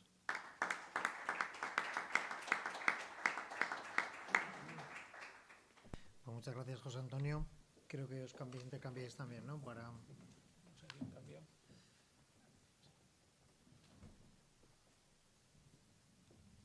Como veo, también en los despachos están estudiando esta ley y yo creo que van a llegar pronto, más pronto que tarde, todas estas solicitudes. A mí hay un trámite que me asusta, que es el de la homologación previa de las clases, que luego impide la posibilidad de impugnar ante la audiencia la homologación del plan, lo cual da una mayor seguridad jurídica. Ahora bien, la falta de experiencia que tenemos los jueces en esta materia y la gran experiencia que tenéis en los despachos, pues nos va a situar en un plano bastante desigual, ¿no? El otro día un compañero en una ponencia decía, a ver cuándo nos dan clases a nosotros para saber qué tenemos que hacer en las homologaciones previas, que es donde se van a plantear estos problemas. Bueno, pues cierra ya el turno de intervenciones Jos Jordel, que es abogado en el despacho RSM, y nos va a tratar del último de los temas que probablemente en el viaje de vuelta esté yo dándole vueltas a ver lo que ha dicho, ¿no? Sobre el tema del tratamiento en el concurso de los créditos ICO, ¿no? A pesar de lo tajante que he sido yo con la disposición adicional octava de que había solucionado todos los problemas, esto no es así. Esto no es así. Los problemas no acaban más de empezar. Estamos aquí ante un crédito de derecho privado avalado por una entidad, pero que a veces se va a confundir muchas veces, ¿no? Y cuando se soliciten esas autorizaciones, se solicitará en relación a créditos de derecho privado, pero también se pedirá con el crédito de derecho público, que tiene prácticamente los mismos problemas de limitación en cuanto a autorizaciones, ¿no? Bien, pues sin más preámbulos, de todo ello nos vas a hablar y te vamos a escuchar atentamente. Muy bien, pues muchísimas gracias, José Luis, muchísimas gracias a la Fundación de Estudios bursátiles y financieros por la invitación. Las intervenciones de las dos personas o de los dos compañeros que me han precedido en el turno de palabra han sido muy interesantes y sobre todo, Gonzalo, el tema de las estadísticas. El tema de las estadísticas que has manejado nos ponen de manifiesto que efectivamente si el 70-75% de estas operaciones han sido concedidas a autónomos, pequeñas y medianas empresas, creo que con menos de 10 trabajadores, y que justamente los concursos de acreedores que están repuntando en estos momentos son aquellos relativos a autónomos y empresas pequeñas, pues evidentemente este tema lo vamos a tener encima de la mesa en los procedimientos concursales en los que nos encontremos y en los que los juzgados pues, se van a estar encontrando. Es verdad que hay que tener aquí en cuenta una cuestión que es sumamente importante, que es el cambio de paradigma, como bien apuntaba antes José Antonio, anteriormente, relativo a nuestro derecho de insolvencia, un derecho de insolvencia que se basaba en el procedimiento concursal, donde prácticamente íbamos a liquidar a las compañías. Los juzgados de lo mercantil en la crisis del 2008 se convirtieron en oficinas liquidadoras de activos y efectivamente ahí se tomó nota el legislador y hemos planteado un cambio de sistema que acude fundamentalmente al derecho anglosajón, al norteamericano y al británico, y lo que hacemos es traernos algo que estaba funcionando muy bien, que eran los acuerdos de refinanciación para reestructurar deuda financiera, pero que no nos permitía reestructurar otro tipo de pasivos donde teníamos que ir a acuerdos individuales. Le hemos dado un marco a todo esto con el libro segundo y la verdad que se nos abren unos tiempos muy interesantes, por lo menos para los que nos dedicamos a esto. Por mi parte, muchas de las cosas que tengo yo aquí previstas hablaros ya han sido comentadas, sobre todo anteriormente por parte de José Antonio, pero bueno, algunas no, entonces me voy a centrar en ellas. En principio, la problemática que nos genera el tratamiento concursal de los créditos derivados de los avales ICO-COVID, ICO-Ucrania. Fundamentalmente, pues la naturaleza pública de estos avales y las prerrogativas del crédito público, ¿vale? Como veremos ahora. ¿Dónde se nos regula esto? Pues esto se nos regula actualmente en una disposición adicional octava de la Ley 16/2022 de 5 de septiembre de reforma del texto refundido de la Ley concursal, por la cual incorporamos la Directiva de Marcos de Reestructuración. Disposición adicional octava que, como muy bien se comentaba aquí, se introdujo a última hora, casi como los goles que marca el Real Madrid o que marcó el año pasado el Real Madrid en la Champions, en el minuto 93, 96 o 97, porque nadie esperaba esto después de año y pico de tramitación parlamentaria. ¿A qué avales aplica el tratamiento que se prevé en esta disposición adicional octava? Fundamentalmente a los que provienen de estos tres reales decretos, esto es, los ICO liquidez, ICO inversión, ICO actividad e ICO Ucrania. Como comentaba antes José Antonio, hay un Real Decreto Ley, el 5/2021 de 12 de marzo, que se ocupa ya del ámbito y régimen de cobranza en situaciones no concursales, en situaciones ordinarias, para este tipo de créditos que se hayan derivado de los ICOs, ¿vale? Por lo tanto, no insistiré en ellos, pero tenemos que tener muy claro que existe esto y, de hecho, la disposición adicional octava se remite al mismo. ¿Qué pasaba en supuestos preconcursales, es decir, en sede todavía no concursal? ¿Podíamos plantearnos el renegociar estos préstamos ICO? Pues se planteaban dudas al principio. De hecho, el Real Decreto estableció como regla general que no cabía esa refinanciación, si bien sí que había establecido la posibilidad de que, por acuerdo de Consejo de Ministros, se pudiera habilitar para ello. Y, de hecho, mediante acuerdo de Consejo de Ministros de 11 de mayo de 2021, se habilitó para poder conceder o negociar aplazamientos a estos ICO. Y no podemos olvidarnos también, como comentaba anteriormente José Antonio, de la existencia de un código de buenas prácticas que, en principio, tendría que servir o tendría que habernos servido para intentar renegociar estos endeudamientos con anterioridad a entrar en concurso de acreedores. Bien, entramos ya a hablar del tratamiento en sede concursal. Lo primero que nos planteamos es la representación. ¿A quién le corresponde representar a los créditos derivados de los avales públicos? Pues bien, lo que se ha previsto es que esta representación va a quedar en manos de las entidades financieras que van a actuar por cuenta y en nombre del Estado. Y esto tanto en lo que es un procedimiento que haya sido un procedimiento concursal, que haya sido declarado mediante un auto de un juez de mercantil, pero también respecto de los procedimientos previstos en el libro segundo.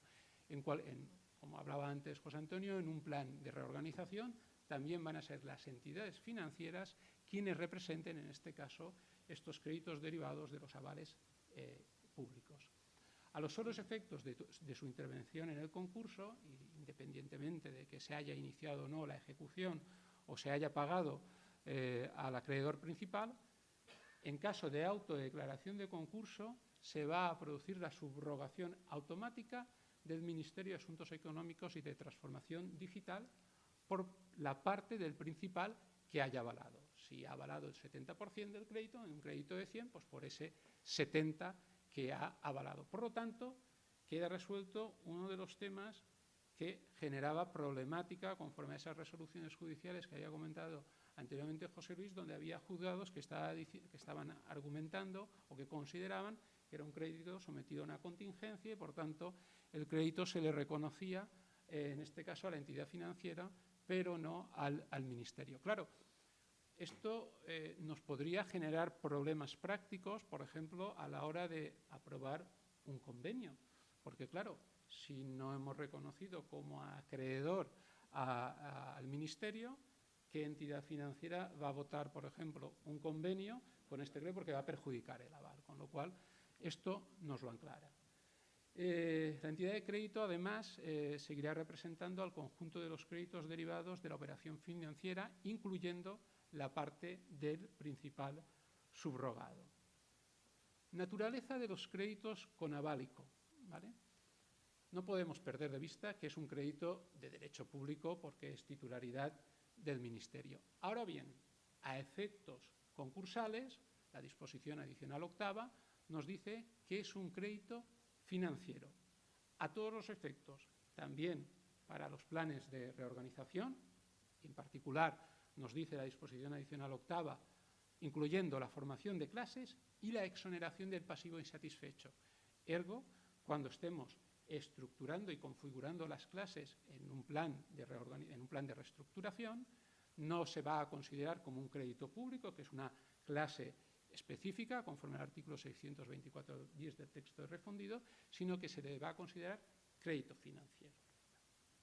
Y a la hora de exonerar el pasivo insatisfecho, en el caso de personas naturales, también se le va a poder extender esta exoneración a la persona natural, imaginémonos un autónomo, que podrá exonerar el crédito ICO, ¿vale? ¿Y qué graduación va a tener en el concurso? Sabemos que hay créditos con privilegio especial, privilegio general, ordinarios y subordinados.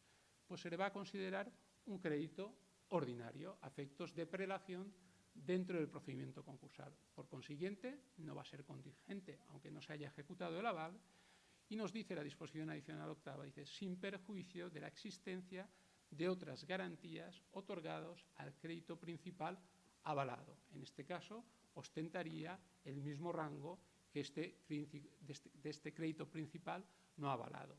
Me explico. Un crédito de 100 con un aval de 80 por parte del ICO, pero además con una garantía real. Pues ese crédito, a efectos concursales, será un crédito con privilegio especial. Esa garantía le va a beneficiar, en este caso, al ICO, en virtud de la regla del pari passu, que en los acuerdos suscritos entre ICO y las entidades financieras se ha establecido que en caso de pérdidas lo que van a hacer es compartir esa pérdida y en caso de recobro, pues proporcionalmente al aval, pues se recobrará.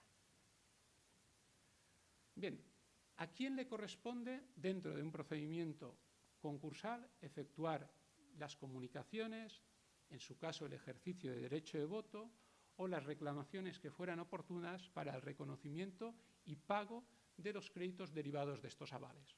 pues esto se le atribuye, estas funciones se le han atribuido también a las entidades financieras titulares del crédito principal avalado por cuenta y nombre del Estado.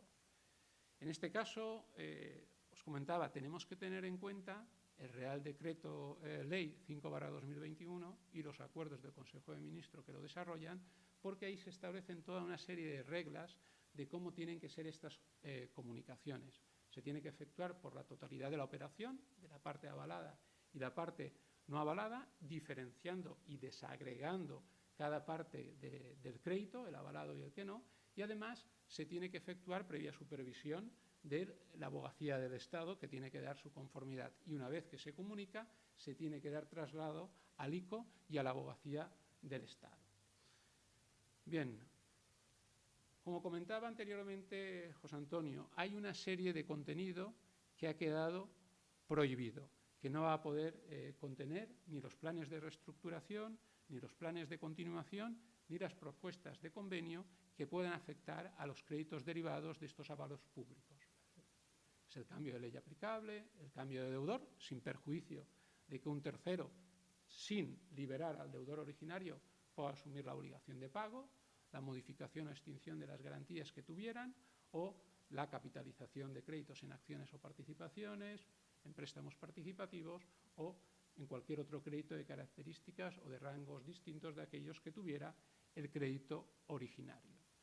Bien, anteriormente, ya lo comentó también José Antonio, se han establecido una serie de reglas especiales para el voto en el caso de los planes de reestructuración, y es que deben recabar previamente la autorización de la agencia tributaria para poder votar estos planes de reestructuración, con una serie de consecuencias, que es la pérdida, en su caso, del aval que no se hubiera ejecutado, y que el contenido del plan o convenio no produzca efectos sobre los derechos de recuperación y cobranza en los que se haya subrogado el Ministerio por los avales que ya hubieran sido ejecutados con anterioridad, ¿vale? Y eso sí, la autorización previa solo lo es para estos concretos créditos que se devenguen por el tema de los avales ICO, no respecto de otros créditos que puede ser titular la agencia tributaria o la administración pública y que puedan tener la calificación dentro del concurso de acreedores como créditos ordinarios, solo a estos efectos. Bien, ¿y qué pasa en el caso de los planes de continuación o propuestas de convenio? Nos dice la disposición adicional octava que será de aplicación lo previsto en el artículo 10.3 de la Ley General Presupuestaria. ¿Pero a qué se refiere? ¿A qué es un crédito con carácter privilegiado? ¿A que se les reconoce el derecho de abstención? ¿A que pueden votar, si quieren, el convenio o el plan de continuación o llegar a acuerdos particulares? ¿O solo lo es a efectos de la competencia para la suscripción?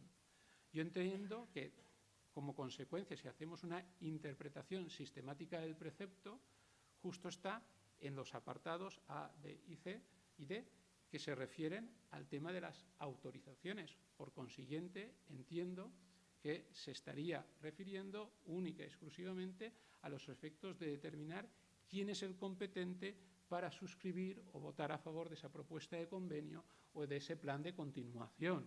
No estamos privilegiando un crédito, que será un crédito ordinario, ni les estamos reconociendo un derecho de abstención, sin perjuicio de que no quieran ejercitar el derecho de voto o adhesión respecto de ese crédito. Y por mi parte, pues poco más en relación al tratamiento concursal. Como ven, les ha anunciado aquí aquellas cuestiones pues, que regula la disposición adicional octava, pero que estoy seguro que va a generar mucha litigiosidad al respecto, como muy bien antes apuntaba también José Luis, lo está haciendo en estos momentos, digamos, de una manera más profesional, entre profesionales y los despachos, la configuración de clases en los planes de reorganización, que me imagino que José Antonio le estará pasando lo mismo. Estamos todos locos ahora con el tema de cómo estructuramos clases, hasta el punto de que esta mañana estaba analizando un plan de de reestructuración en el que se habían configurado 16 clases y muchas de ellas con créditos individuales de un solo acreedor, con lo cual me pueden imponer o podemos imponer a los acreedores un plan de reorganización en el que haya votado a favor una única clase con un único acreedor. La verdad que se nos plantea un escenario apasionante para los que nos gustan estos temas. Muchas gracias.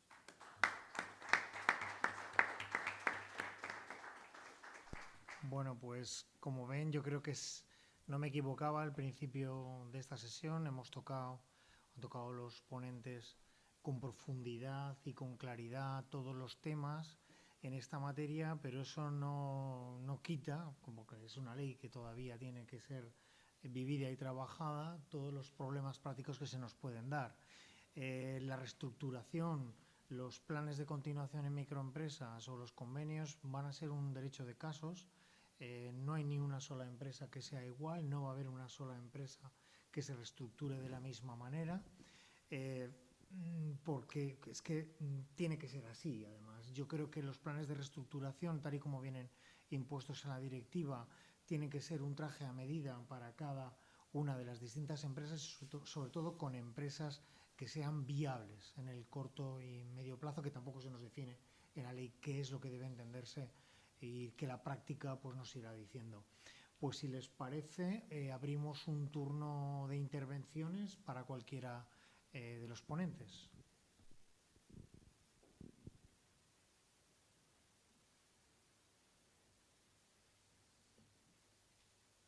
Si nadie se decide, voy a empezar a preguntar yo. Un tema que a mí se me plantea, y va hacia vosotros dos la pregunta, cualquiera de los dos, es la problemática que vamos a tener en los juzgados cuando se dé colisión o esa autorización llega tarde o llegue de distinta manera para las entidades financieras, ¿no? ¿Cómo vamos a interpretar eso? Máxime cuando incluso tengamos oposición de los socios, que puede ser la directiva. En el considerando 96 ya nos decía, nos da igual lo que digan los socios, no así en el plan de continuación de microempresas, que sí que se exige el consentimiento del socio. En estas situaciones nos vamos a ver en algunas reestructuraciones que avancen distintos planos a distintas velocidades y sin embargo nos veamos en la tesitura de resolver, ¿no? ¿Cómo veis esta situación? Gonzalo también, para la pregunta dirigida, por supuesto. Pues yo creo que toda esta falta de precisión, ¿no? de cómo de no establecer mecanismos ágiles que permitan pues facilitar estas cosas, porque sabemos cómo funciona la administración. Desgraciadamente todos en años anteriores, en temas de propuestas de convenio, donde a lo mejor una adhesión por parte de la agencia tributaria, por parte de su crédito ordinario, podía garantizar o dar viabilidad a la compañía en propio interés de la propia administración, pues por falta de operatividad pues se frustraban. Y mucho me temo que en el tema de las reestructuraciones, en el caso donde haya créditos ICO y que intentemos arrastrar o que voten a favor, pues se nos puede plantear estas circunstancias de que por culpa de una falta de operatividad de la administración, pues en este caso la administración tributaria, pues puedan llegar a buen fin o puedan llegar inclusive a frustrar, o que luego nos vaya a generar litigiosidad a la hora de discutir o oponerse a esa homologación por parte del juzgado de ese plan de reestructura. Claro, frente a eso, dice, ¿y qué solución buscas? Pues irte a picar a la puerta de la administración tributaria para intentar pues, arrastrar a quien sea, ponerle el taxi para que vaya y que vote a favor o te emita la autorización. Pero esto nos pasaba, me acuerdo, y un poco trayendo el símil, con los expedientes de regulación de empleo, cuando se pedía el informe de la autoridad laboral, donde cerrabas el acuerdo con los trabajadores y para no dinamitar lo que era la masa activa y que se fuera desapareciendo porque se fuera consumiendo, te ibas automáticamente a buscar a la autoridad laboral, al inspector de trabajo, para que te pusiera el informe en 24 horas y te ibas al juzgado y lo presentabas para que te lo homologaran. Pues yo creo que en este caso va a ser muy similar, parecido, si es que queremos que llegue a buen fin. Sí, totalmente de acuerdo. Y y por añadir, ¿qué va a pasar en los preconcursos en los que exista la posibilidad de sacar adelante el plan de reestructuración y se esté a la espera de la decisión de la agencia tributaria? Puede dar lugar a que sea una causa que motive la prórroga de 3 a 3 meses más para ver si es posible alcanzar ese acuerdo, ¿no? Pero ¿qué pasa si a los 6 meses no está? ¿No? O en aquellos procesos en los que se plantee también la venta de unidad productiva, ¿no? O de activos esenciales en los que las ofertas caduquen, estemos moviéndonos en esa situación de emergencia, no ya tanto de urgencia, ¿no? Porque oye, a todo el mundo no le gusta comprar en el momento, ¿no? Y llevármelo y definiendo un perímetro claro de la unidad productiva en este concreto momento que formalizo la oferta. El tema, yo creo que, mi humilde opinión, la reestructuración está pensada también para empresas que están al día del crédito público. O sea, tampoco hay que solicitar, ¿no? O sea, con la solicitud hay que acompañar el certificado de estar al día de los créditos tributarios, o en el caso de que se haya pedido un aplazamiento, de que se está cumpliendo.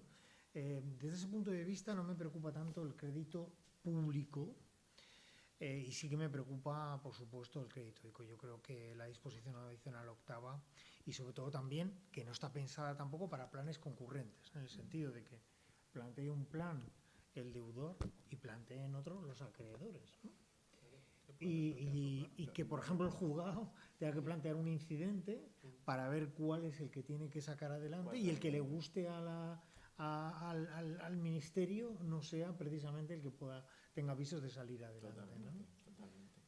De hecho, dentro de lo novedoso que es todo esto, el otro día en una conferencia con unos compañeros irlandeses del grupo de restructuring, se lo explicaba, decía, es que estamos aquí con un sistema concursal que entró en vigor el 26 de septiembre, con un libro segundo de reestructuraciones que te da un campo de juego bestial a la autonomía de la voluntad para poder configurar y reorganizar, pero con una falta de experiencia bestial. De hecho, comentaba con un compañero de esta mañana que trabaja en Garrigues, uno de los socios, y a la hora de la configuración del tema de las clases, yo le decía, ¿pero vas a pedir el visto bueno del juzgado con carácter previo? Y dice, no, porque me van a embarrar la reestructuración. Probablemente sea así. Porque cuando den traslado a los acreedores, pues claro, ahí se te puede montar un yo creo que puede venir a posteriori. Claro, dicen, sí, claro. dice, pero yo reestructuro, Y luego lo ya... apruebo,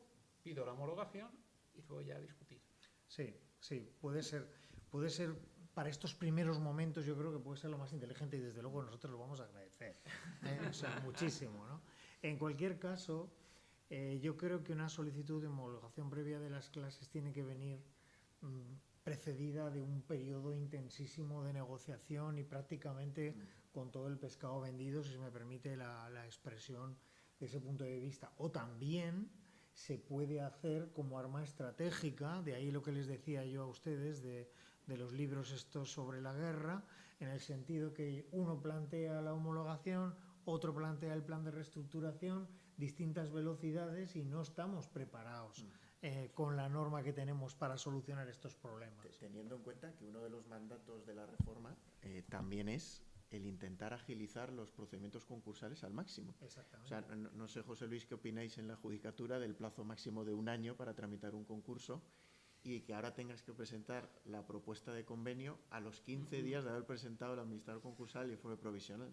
Vamos a ver. No sé si eso es realista, no es realista, Hombre, pues, y en qué medida va a afectar eso a la autorización de la agencia tributaria o el estar esperando la autorización. Claro, es que vamos a ver, el papel lo aguanta todo, ¿no? Y los 3 pilares de la directiva, la exoneración, la reestructuración y la mejora de la eficiencia de los procesos concursales, pues al final ha llegado a suprimir determinados trámites que bueno, y luego además, vamos a ver, a mí me parece, los términos generales de la directiva me parecen bien en la eficiencia, me parecen bien en la reestructuración. El legislador español ha sido valiente en la transposición pues, de la regla de la prioridad absoluta, es decir, ha sido valiente, ¿no? Pero desde el punto de vista de que se nos acusa a los jueces de un excesivo procesalismo y judicialismo, oiga, mire, dígame cuáles son los trámites, porque usted dice en el libro tercero que vamos al libro tercero para huir de ese judicialismo y ese procesalismo. Oiga, pues lo hagamos en todo, ¿no? Hagamos un único procedimiento concursal para todas las empresas, ¿no? Es que, claro, el legislador tiene que reconocer, pero no lo hace, que hay concursos de un volumen tan complejo de intenciones, de masa laboral, que no se pueden solucionar, ni mucho menos en un año. Y lo que es absolutamente injusto, a mi entender, es la penalización que se hace en cuanto a la retribución de los administradores concursales por la no finalización de esa. Bien, pero de todas maneras, lo que decía, el papel aguanta todo. También el tema está de la plataforma de liquidación. Estamos en un colegio notarial. No sé a los señores notarios cómo les va a sentar de bien el que un certificado electrónico sustituya al otorgamiento de una escritura pública. Un certificado otorgado por un programa y sus algoritmos, que no sé si será capaz de solucionar condominios, fallecimientos de concursados durante esos plazos tan largos en cuanto a la venta, porque se concluye el concurso y se queda la plataforma. A mí que no me vengan a solucionar un condominio, a mí que no me vengan a solucionar un derecho de adquisición preferente de un colindante de una finca rústica. Es decir, hay una serie de problemas que bueno, se está sometiendo al derecho privado a una tensión tan brutal que yo creo que en muchos sitios la cuerda se ha roto, ¿eh? Son problemas que iremos solucionando con la práctica, pero a otros tienen muy difícil solución. Si me permites, claro. José Luis, quería hacer una pregunta a José Antonio. Es el tema relativo a si cabe, yo creo que era la pregunta de tu tema, arrastrar o no arrastrar los créditos con aval ICO de las entidades financieras en el caso en que las entidades titulares del crédito con aval no hayan votado, pero estén dentro de una clase donde sí que se haya aprobado, hayan votado a favor, hayan aprobado el plan de reorganización y que luego el plan de reorganización pues, haya obtenido las mayorías suficientes para ser aprobado. ¿Hay posibilidad de arrastrar sin perjudicar el aval?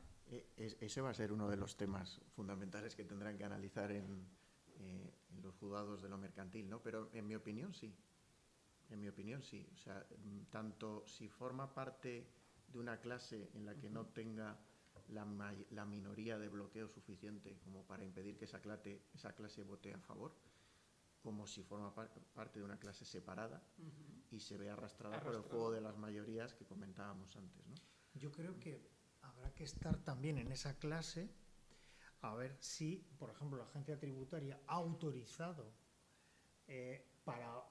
vamos a hablar, la misma clase financiera, créditos psicoavalados, todos financieros, ¿no? La agencia tributaria ha podido autorizar a varias entidades y a otras no, por razones varias, ¿no? Por razones de importes, que se me ocurre la más fácil, me da igual en esta tontería y tal, y así los sindicatos no me acusan de que soy yo el que impide sacar adelante este plan de reestructuración, y en otros por los importes diga no, a ustedes no les autorizo. Vamos a ver, yo creo que eso tiene que estar muy motivado y tampoco se explicita si eso se puede cuestionar en vía administrativa, por vulneración del principio de igualdad. O si eso se puede plantear en un juzgado de lo mercantil, ¿no? También, ¿no? Con carácter previo. O en el trámite de formación de clases, ¿no? Sí, o en el caso de que se admita una formación de clases en el que estemos hablando de créditos financieros y que los ICOs sean uno más, ¿no? Y que entonces ahí pues, sea posible ese arrastre. Ahora bien, por ser posible es posible. Otra cosa es que sea deseable para las entidades financieras en cuanto a la pérdida de ese aval por el 80%. Porque, y enlazo con lo que decía Gonzalo, es decir, uno de los motivos de tranquilidad de las entidades financieras en un momento es esa situación, ¿no? Y esa falta de provisión de ese fallido. En el momento en el que se pierde por normativa bancaria hay que provisionar.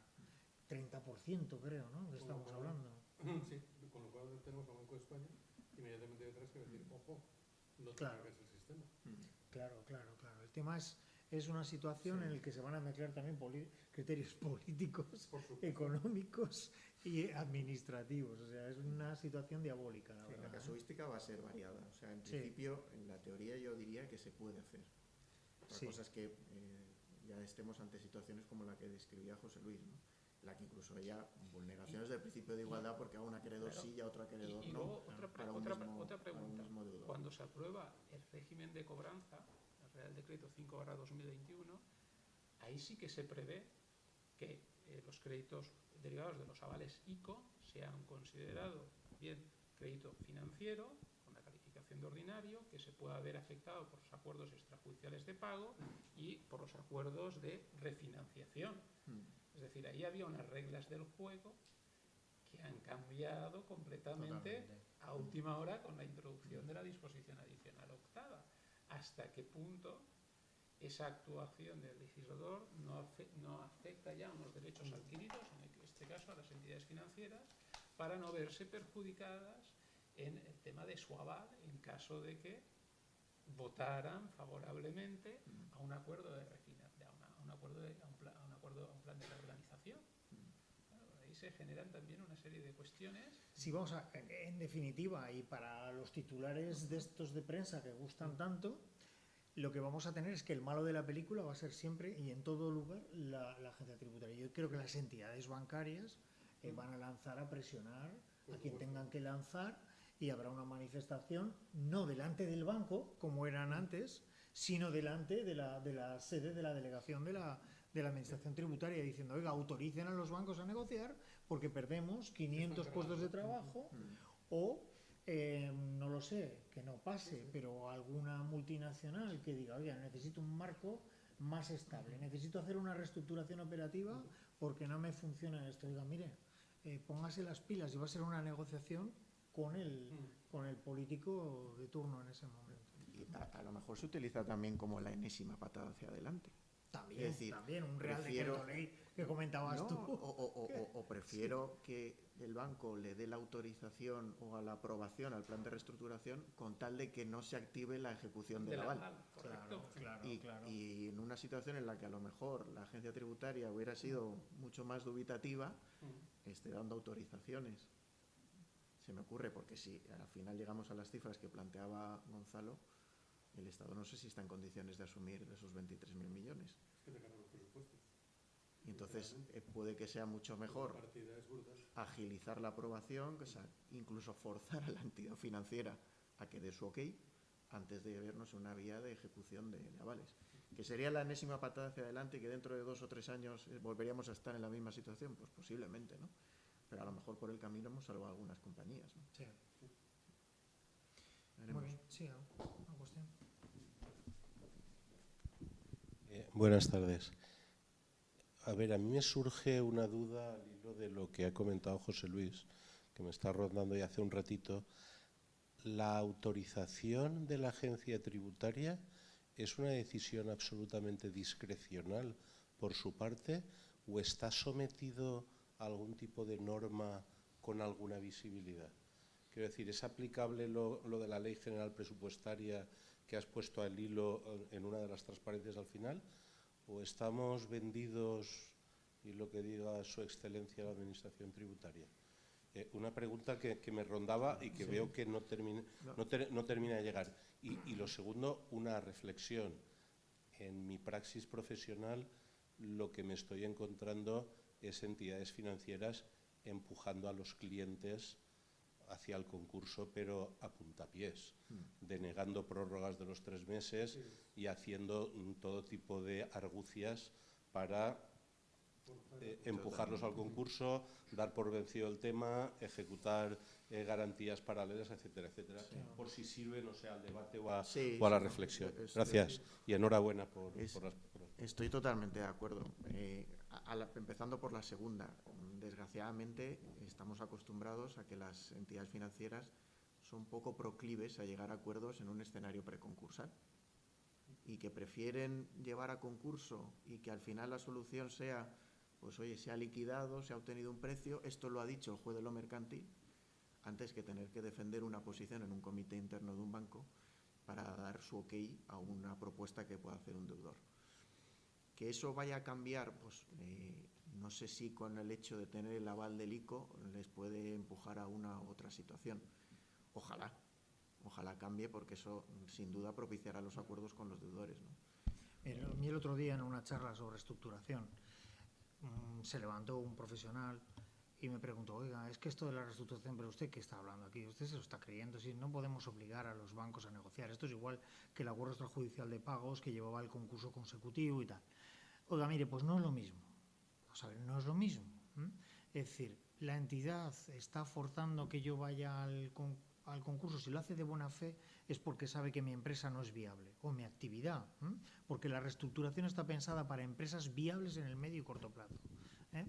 Entonces, desde ese punto de vista, pues igual dicen: oye, no te metas, que te vas a entrampar, no te vamos a solicitar porque es que estás ya fundido y tus cuentas, pues ya, o tus balances de situación en cada momento, pues ya nos lo están diciendo, ¿no? Pero bueno, en el caso de que el deudor siga considerándose como una empresa viable en el corto y medio plazo, él puede presentar el plan de reestructuración y puede solicitar el nombramiento de experto en la reestructuración, aunque pague sus honorarios.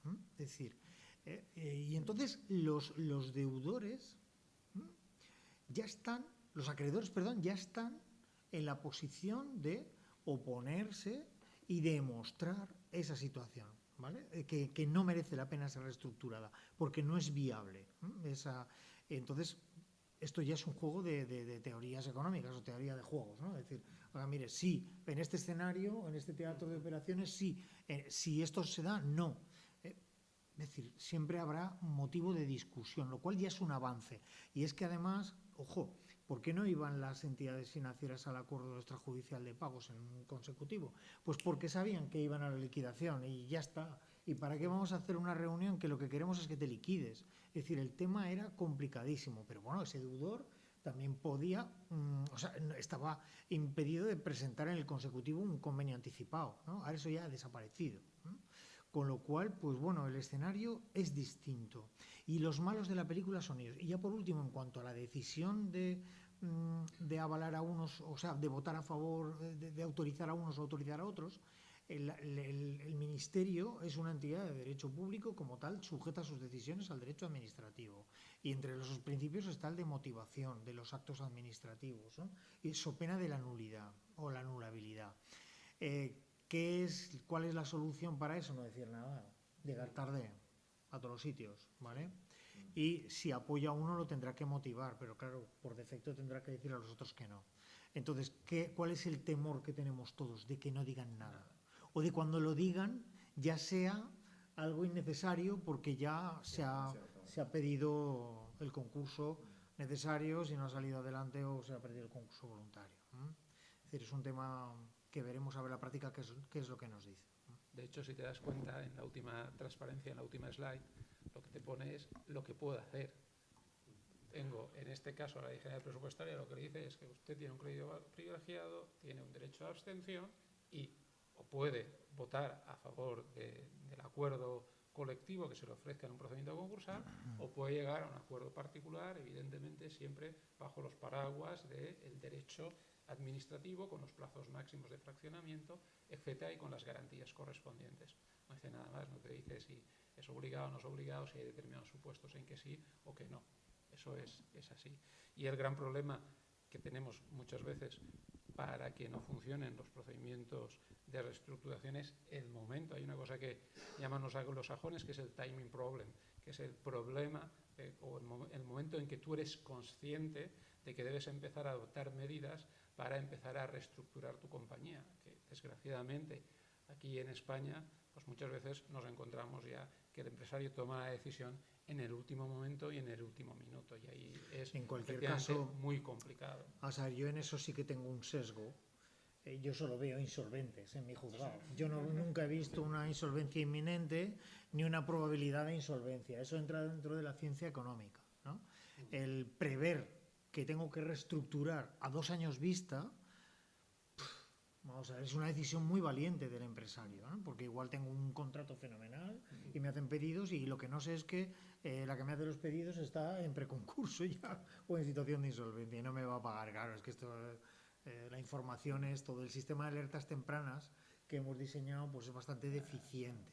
Yo lo hubiera dejado en manos de los asesores, que son los que llevan el día a día, y no en manos de las administraciones públicas, que cuando ya devuelves la cuota del autónomo estás fundido ya. O sea, ya eres insolvente en ese momento. O sea, es un tema... Y ahí la clave va a ser también si ese estigma negativo que tenía toda empresa que iba a concurso, que ya desaparecían los clientes, se le cortaba la financiación, ¿va a seguir en el escenario preconcursal? En principio está en la normativa prevista para mantener contratos necesarios y que no se puedan resolver.